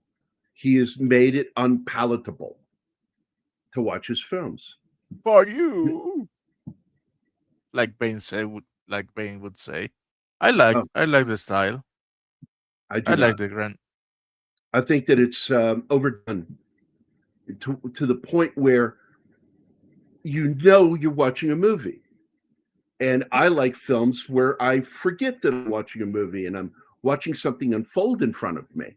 When you watch the Grand Budapest, not one moment in that film doesn't feel like it was shot on a set. That it's not in the real world anywhere. It's like fantasy that's not fantastic. So I don't like that kind of stuff. Moonrise Kingdom lost me. Grand Budapest lost me. Isle of Dogs repeated the same kind of animation they did with the Fantastic Mr. Fox. They told an interesting story, but in a way that I didn't find interesting. French Dispatch, I fucking hated that movie. Asteroid City, I despise that movie. I won't even watch the other ones, The Phoenician Scheme or Wonderful Story of Henry Sugar. And I'm just like, no, I'm out. I'm out. I'm out. Don't want to fucking watch that shit. But if you want to watch good films by him, Bottle Rocket Rushmore, The Royal Tenenbaums. If you're okay with weird, Royal Tenenbaums, I mean, after Royal Tenenbaums is Life Aquatic, and then Darjeeling Limited. I fucking love that film. But I didn't buy that they were brothers. You've got Owen Wilson, Adrian Brody, and what's his name that played Rushmore, or was in Rushmore? Jason Schwartzman. I'm like, I could buy that Schwartzman is Adrian Brody's younger brother, but I don't buy for a second Owen Wilson is related to either of them in any way.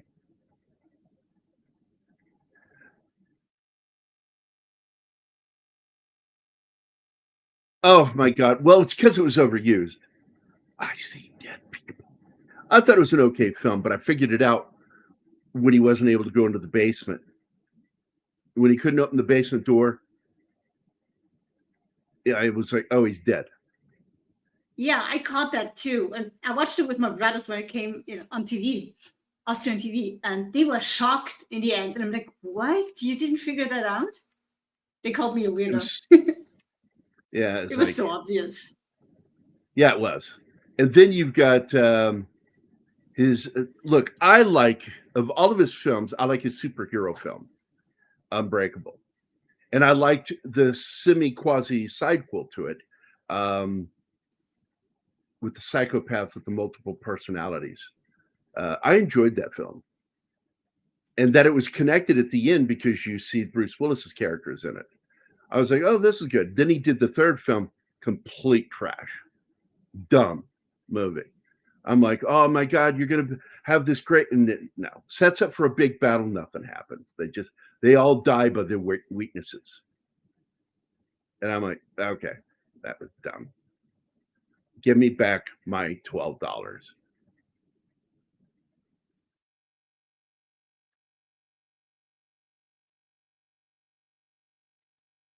Yeah. So, also, when you realize that the color red, every single time something haunting happened, there was red in the previous scene. And it's like, oh, we're going to get another ghost scene. Like, I caught on to all the little things he did, and it kind of annoyed me. But I saw he was trying to pull a Rod Serling. And I went, if you're going to copy somebody, at least he stole from the best, Rod Serling, with Sixth Sense. But for me, the two films I like of M. Night Shyamalan's was Unbreakable and Signs. And then I liked that one. Was it called Split? I think was the name of it. Split. Yeah, I liked that movie too. So those are the three films I really liked. And then I kind of liked that weird movie he shot on his with his own money, where it's two kids go to their grandparents, but it's not their grandparents, but they don't know that because they've never met them. It's two psychopaths who escaped an asylum and murdered their real grandparents. That movie was actually pretty damn good. Yeah, but why would you send your children to grandparents that they've never met without accompanying them and introducing them? Well, they're sent there on vacation because there's been problems. And so they communicate with the grandparents while they're alive. And then they send them there. And the grandparents that they talk to over the phone are not the people they meet, which leads to some interesting things of them not knowing things. And grandma is suffering from senility or something. It ends up wandering in the middle of the night, and that's a fucking crazy movie. That movie was nuts, and I fucking enjoyed it. I don't think it's great, but I enjoyed it. Oh God, look at that.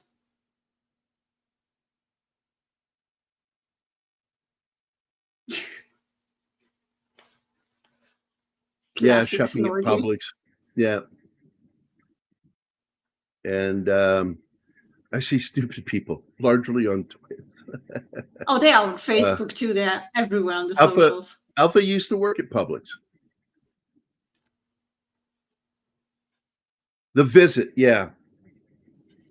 Yeah, Shamalama fucking Ding Dong. I always just call him Shamalama Ding Dong. It was a half-assed, quasi-good film. Kind of felt familiar, and I think it was probably stolen from another movie. I suspect it was. But I did enjoy it, but by the end of the film, it was like, all right, that was like an hors d'oeuvre. It wasn't really like a main course. So I'm like, I'm done with M. Night Shyamalan. I just don't think that he's got anything left in him. It's sad though. And with what he did with the third Unbreakable film, unforgivable.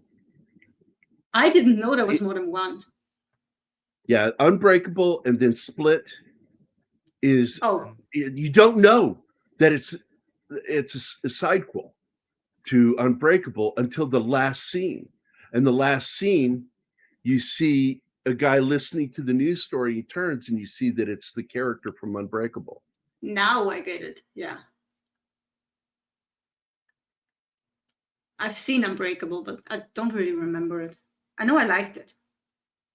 But I would was rather so see long a ago. fan film made of the third film, and just somebody burn the negative and any copy, digital, what have you, of that fucking movie. It was so bad. The third film. Yeah, Glass. What a piece of shit.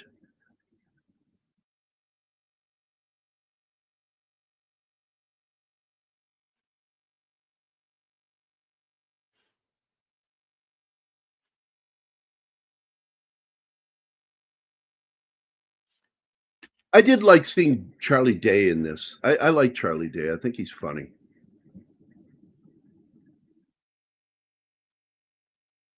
I'm also a big fan of It's Always Sunny in Philadelphia.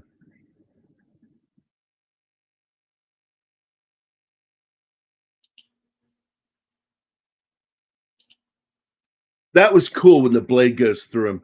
I like that. I also like the whole idea of bioluminescence with these things. That looked so cool. And yeah, the weapons are amazing. Those elbow rockets where they fire through the fist, so cool. Yeah. Oh, at the elbow? Yeah.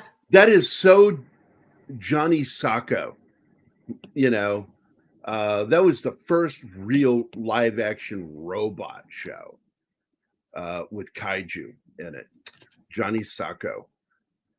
And I fucking loved that series. He had I rockets in also his like fingers. I like what it looks like when they fight because all their movement is in sync. Because one is the left hemisphere and the other is the right one. It looks nice. Which, you know, again, when it comes to doing technology stories, when you have something like that, you have to explain away why they didn't try something else, which is called boosting signal, to where you can actually magnify what your brain does, to where it could eventually handle working a Jaeger with just one person, is by boosting. You just keep boosting the signal until it works. And I got you one better. They have a fucking mocap suit. The whole That neural too. thing was bullshit. And, you know, people, I don't think even put two and two together with mocap in this, because that's exactly what you're doing. It's basically anything he is doing, and he should be like on not these giant hydraulic things. I always thought that was weird, but that he, you know, they are in a suit that's connected for their body not their fucking brain, but their body. The body's what's doing it, and yeah, I just everything can be solved through technology, through advancements in computers. And I so heard that line in a movie. I What can't one? remember the movie. Everything can achieve through technology. Absolutely. The only thing we haven't figured out technologically is childbirth.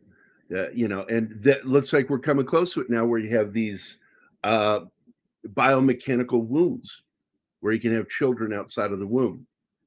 Yay. This sounds amazing for people who, with women that can't bear children, My that first idea. But absolutely, it's going to be abused.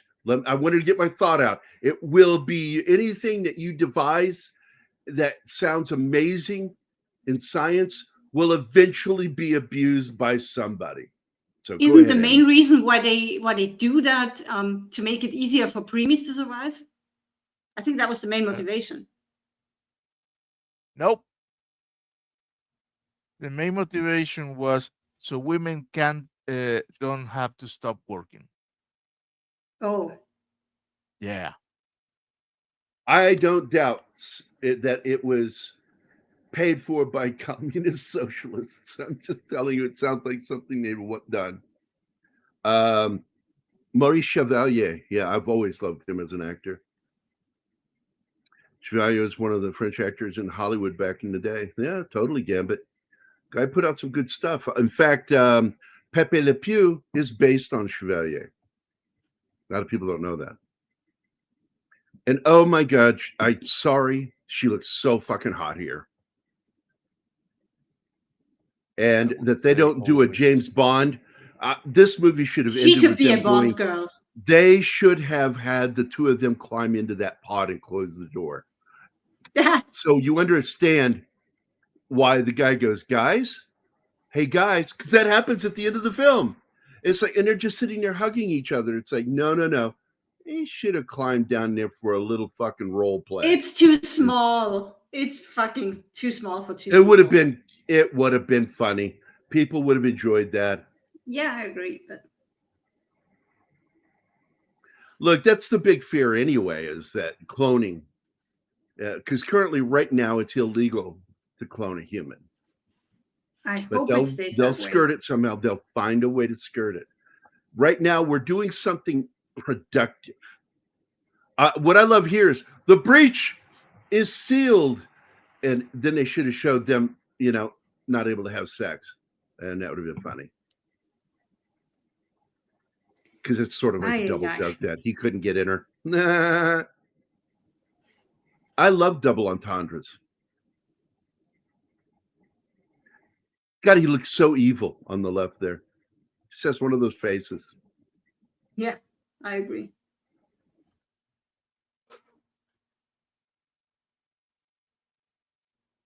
Yeah, he was just doing an impersonation of Maurice Chevalier.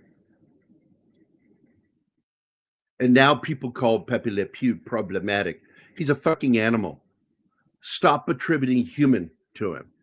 He's a talking fucking animal. He's not real. Stop attributing human traits to him.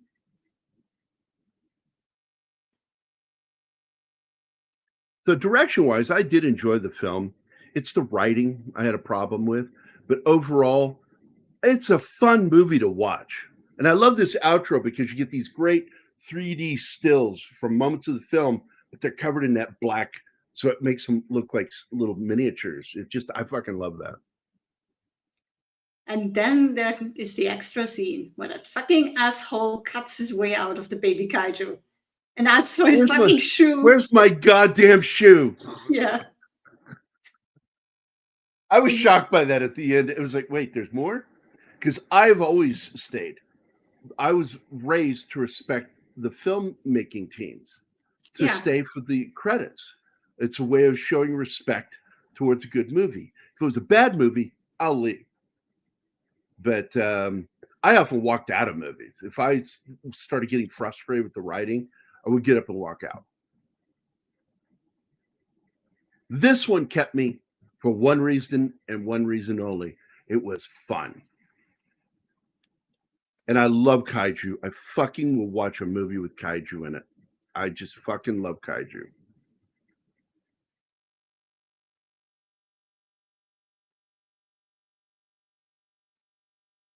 Oh, what's up, Adrian?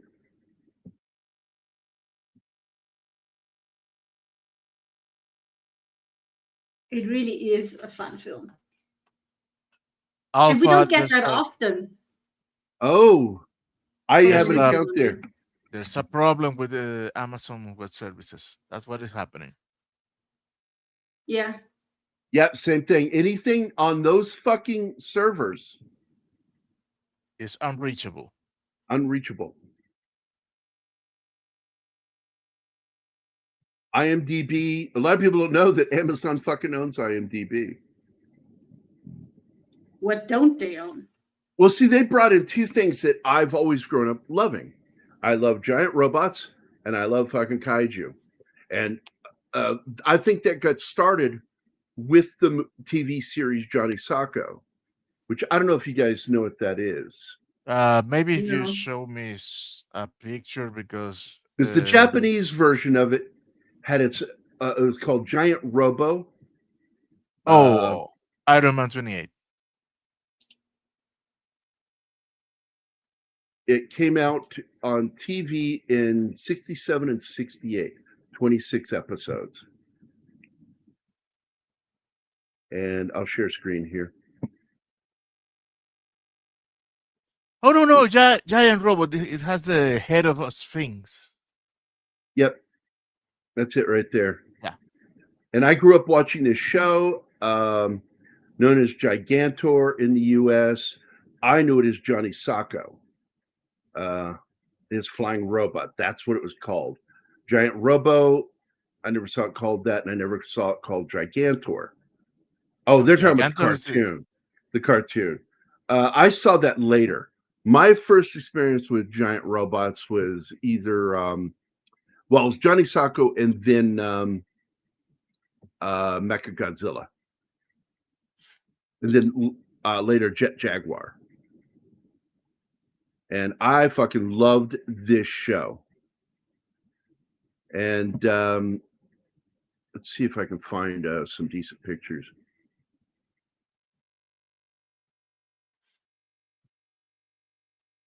So yeah, it had the Bye, classic. Snooty. See a snort.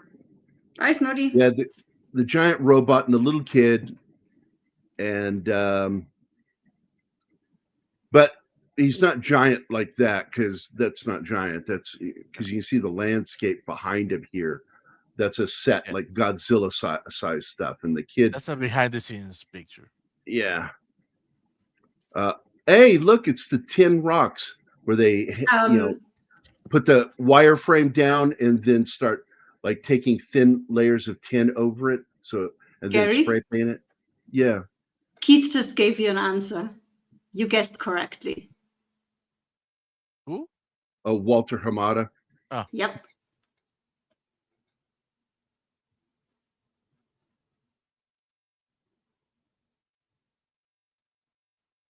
So I guessed correctly. Yeah.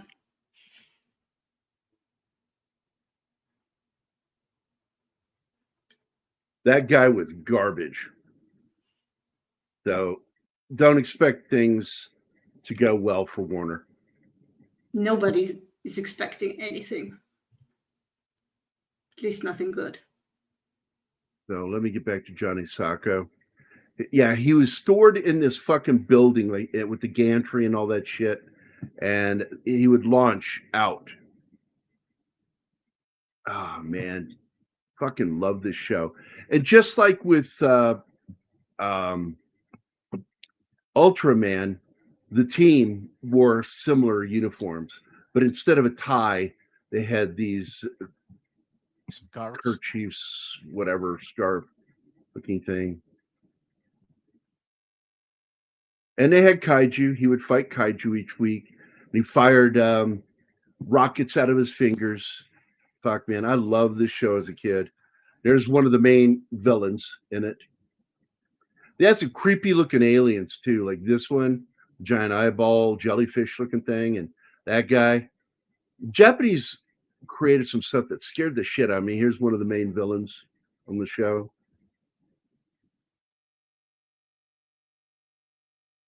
That one freaked me out. Multi-headed fucking whatever the hell that was. Another show that I liked as a kid, that it wasn't so much kaiju stuff, but it was the Japanese Starman series.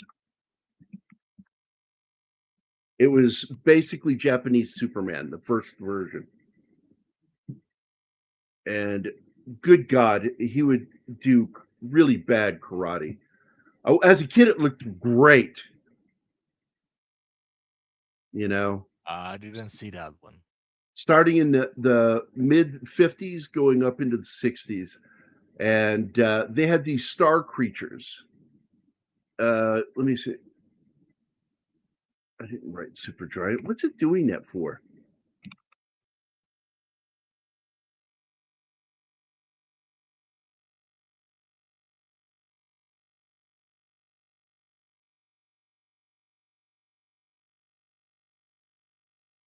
Yeah, Attack from Space and all that shit. And they had that shit was fucking cool. These ghoulish like creatures that shot like rays out of their mouth. Fuck, man, that was crazy. But on their council, and I'm looking to see if there they are, warning from space. This one freaked me out. These giant starfish-looking creatures with giant eyes in their chest. Yeah, this is from way before. This is the 1950s. Good God, man. That show. And he grabbed pistols like Captain America and start shooting people, and then he would start judo chopping them and crap. There's no such thing as a judo chop. That's a joke.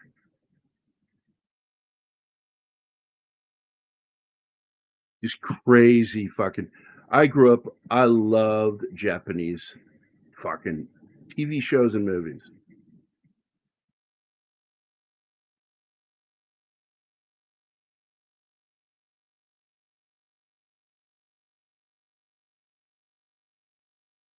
Well, we don't know yet. His visit was in September, and it's likely they didn't want to do it. They don't want to muddy the waters with their properties. But they could potentially make a deal to where they have a right to use Pacific Rim mech in their universe over in Japan. That would be the deal. That would be kind of cool. But then they're like, we can just do our own mech, and we'll just be stealing from ourselves. So I don't know. I have not heard what happened. All I know is that he had a very good meeting with the Japanese. We just haven't gotten any results yet. Well, whatever the result, that meeting was great for him because he got a tour of his dreams. So yeah, and I'm looking to see if I can get a picture.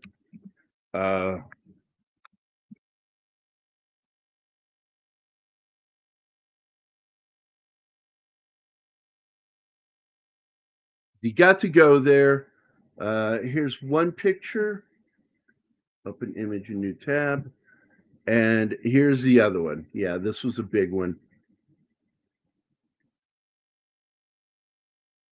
Open image in tab.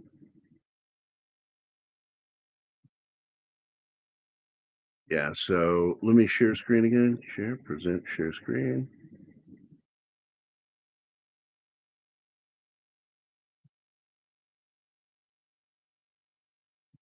That's him getting to hold the oxygen destroyer, or as they call it in the movie, Destroya.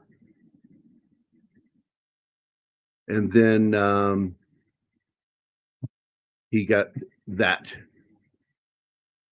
You got back where they store all of the Godzilla suits.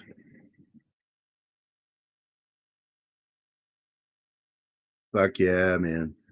That's fucking cool. Yeah, his head started looking more like cornrow braids, and his cheeks or what do you want to call this? The area around his nose began looking more and more cat-like, and as time went by, to where you could even see holes where whiskers should go. It got so bad,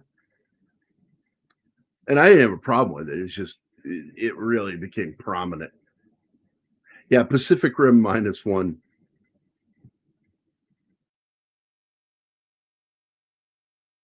I am a big fan, Gambit, of Japanese cinema.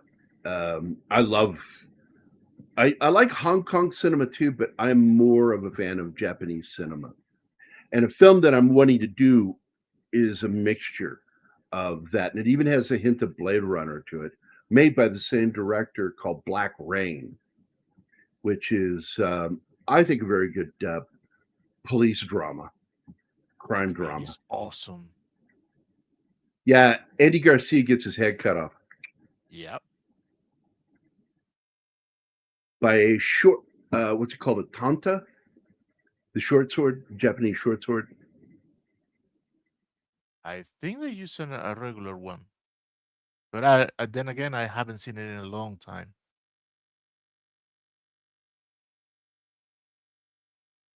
Wakizashi, the Wakizashi. I think he's killed by a Wakizashi, if I remember correctly. And it's a fucking cool scene, and you know it's going to happen when it does. Like, I'm sitting there going, no, no, no, no. Oh, no, he's going to, oh, it happened. I bet Guillermo must have watched them all, the Kaiju Ultra. Oh, fuck yeah. He grew up when I grew up. In fact, how old is he? I suspect we're same age. What Anima's looking forward to is the Benicio del Toro Godzilla movie, where Benicio is the kaiju. Fuck yeah, we're the same age.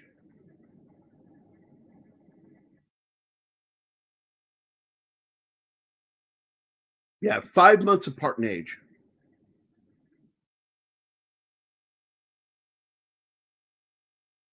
I am not surprised by that, because the shit that he likes is the shit that I like.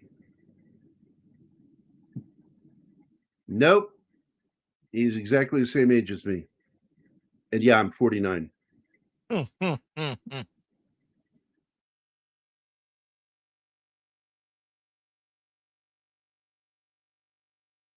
Yeah, I looked it up because I couldn't remember which was which.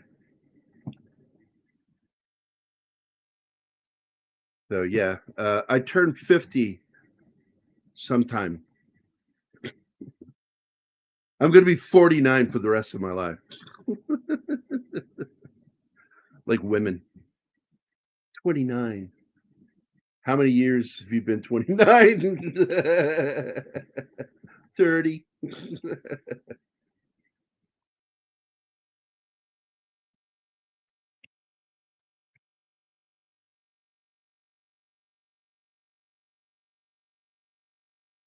I'm looking at all the comments. Godzilla. Just simply, Godzilla is Benicio del Toro. Just him, but with the Godzilla sounds. You know, that roar from the cello and all that shit, or bass. Yep, we're exactly the same age. Hello, Cam. Hi, Cam Cam.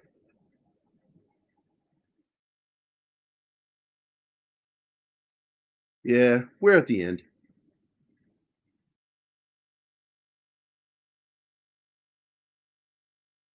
We have reached the end of the show. It's funny, we didn't have to play some of our videos today. Well, Sander is not here to ask for them.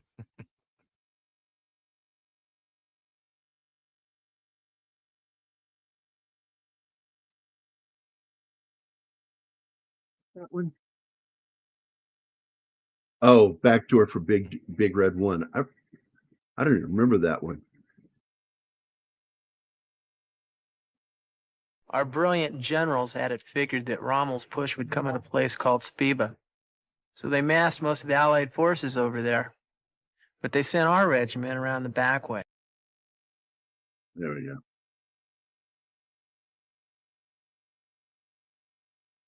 go. Okay. I'm tired. So I want to thank everybody for being here. Thanks, Gambit. Thanks, Snorty. Thank you to Christian DeLorme for your super chat and for being a member for 35 months, man.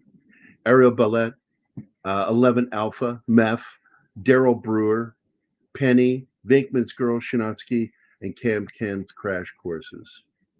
Seems like we had somebody else jump in too that I don't see here. I'm going to go through real quick.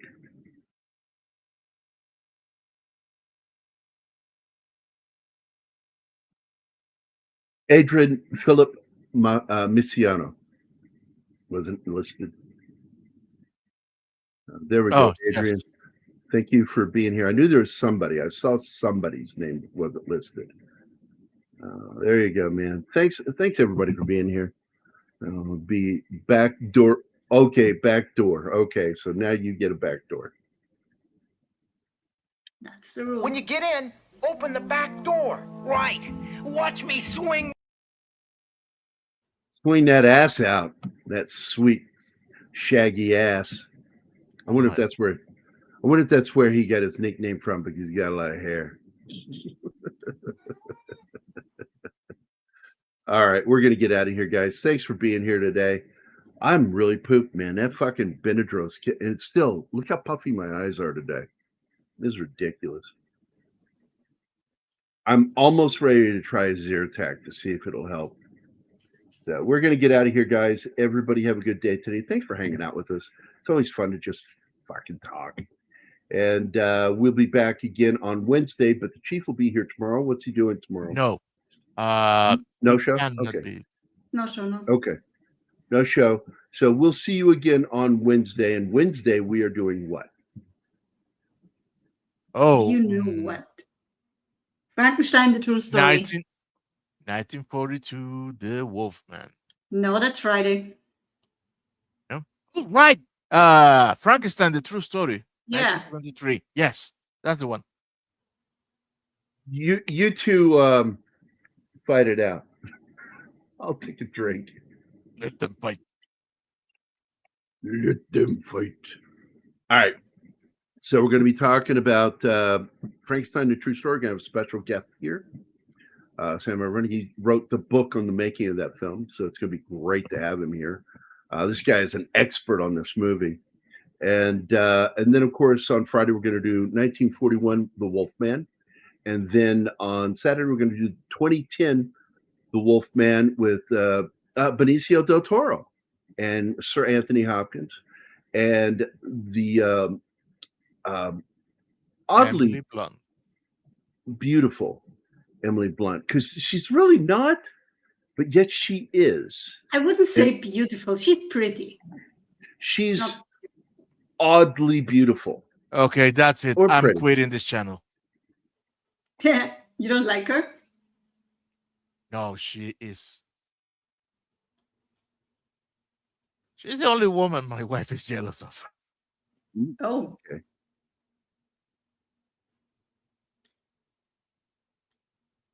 Bad Martin. It's not 1942, but 41. Well, it's what I said was matters. 1941. Anima hears me. I'll sometimes go, I think that movie was, and then I'll go look at it. Oh, I got the year right. I like that when I remember a year for a movie. Don't know why. I get excited over nerd shit like that. So we're out of here, guys. We will catch you later. Everybody have a good day today. And don't forget, I am doing a show tonight over on KGRA with Don Ecker and Mark.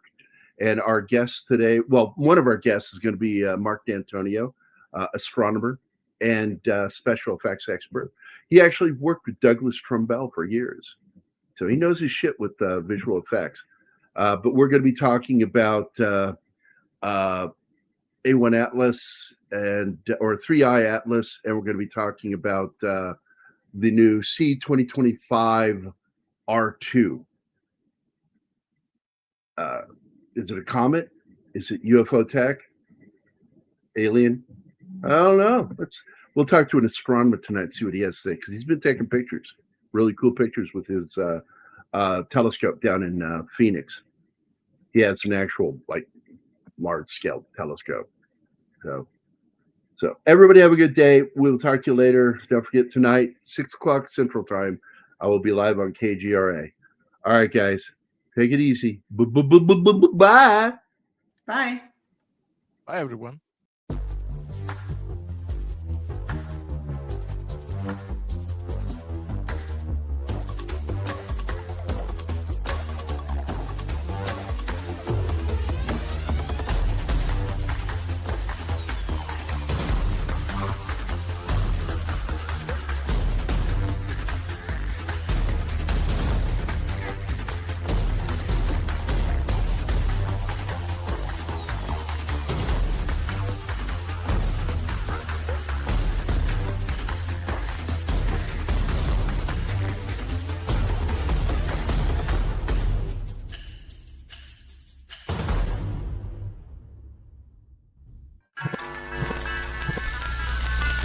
Y'all come back now. You hear?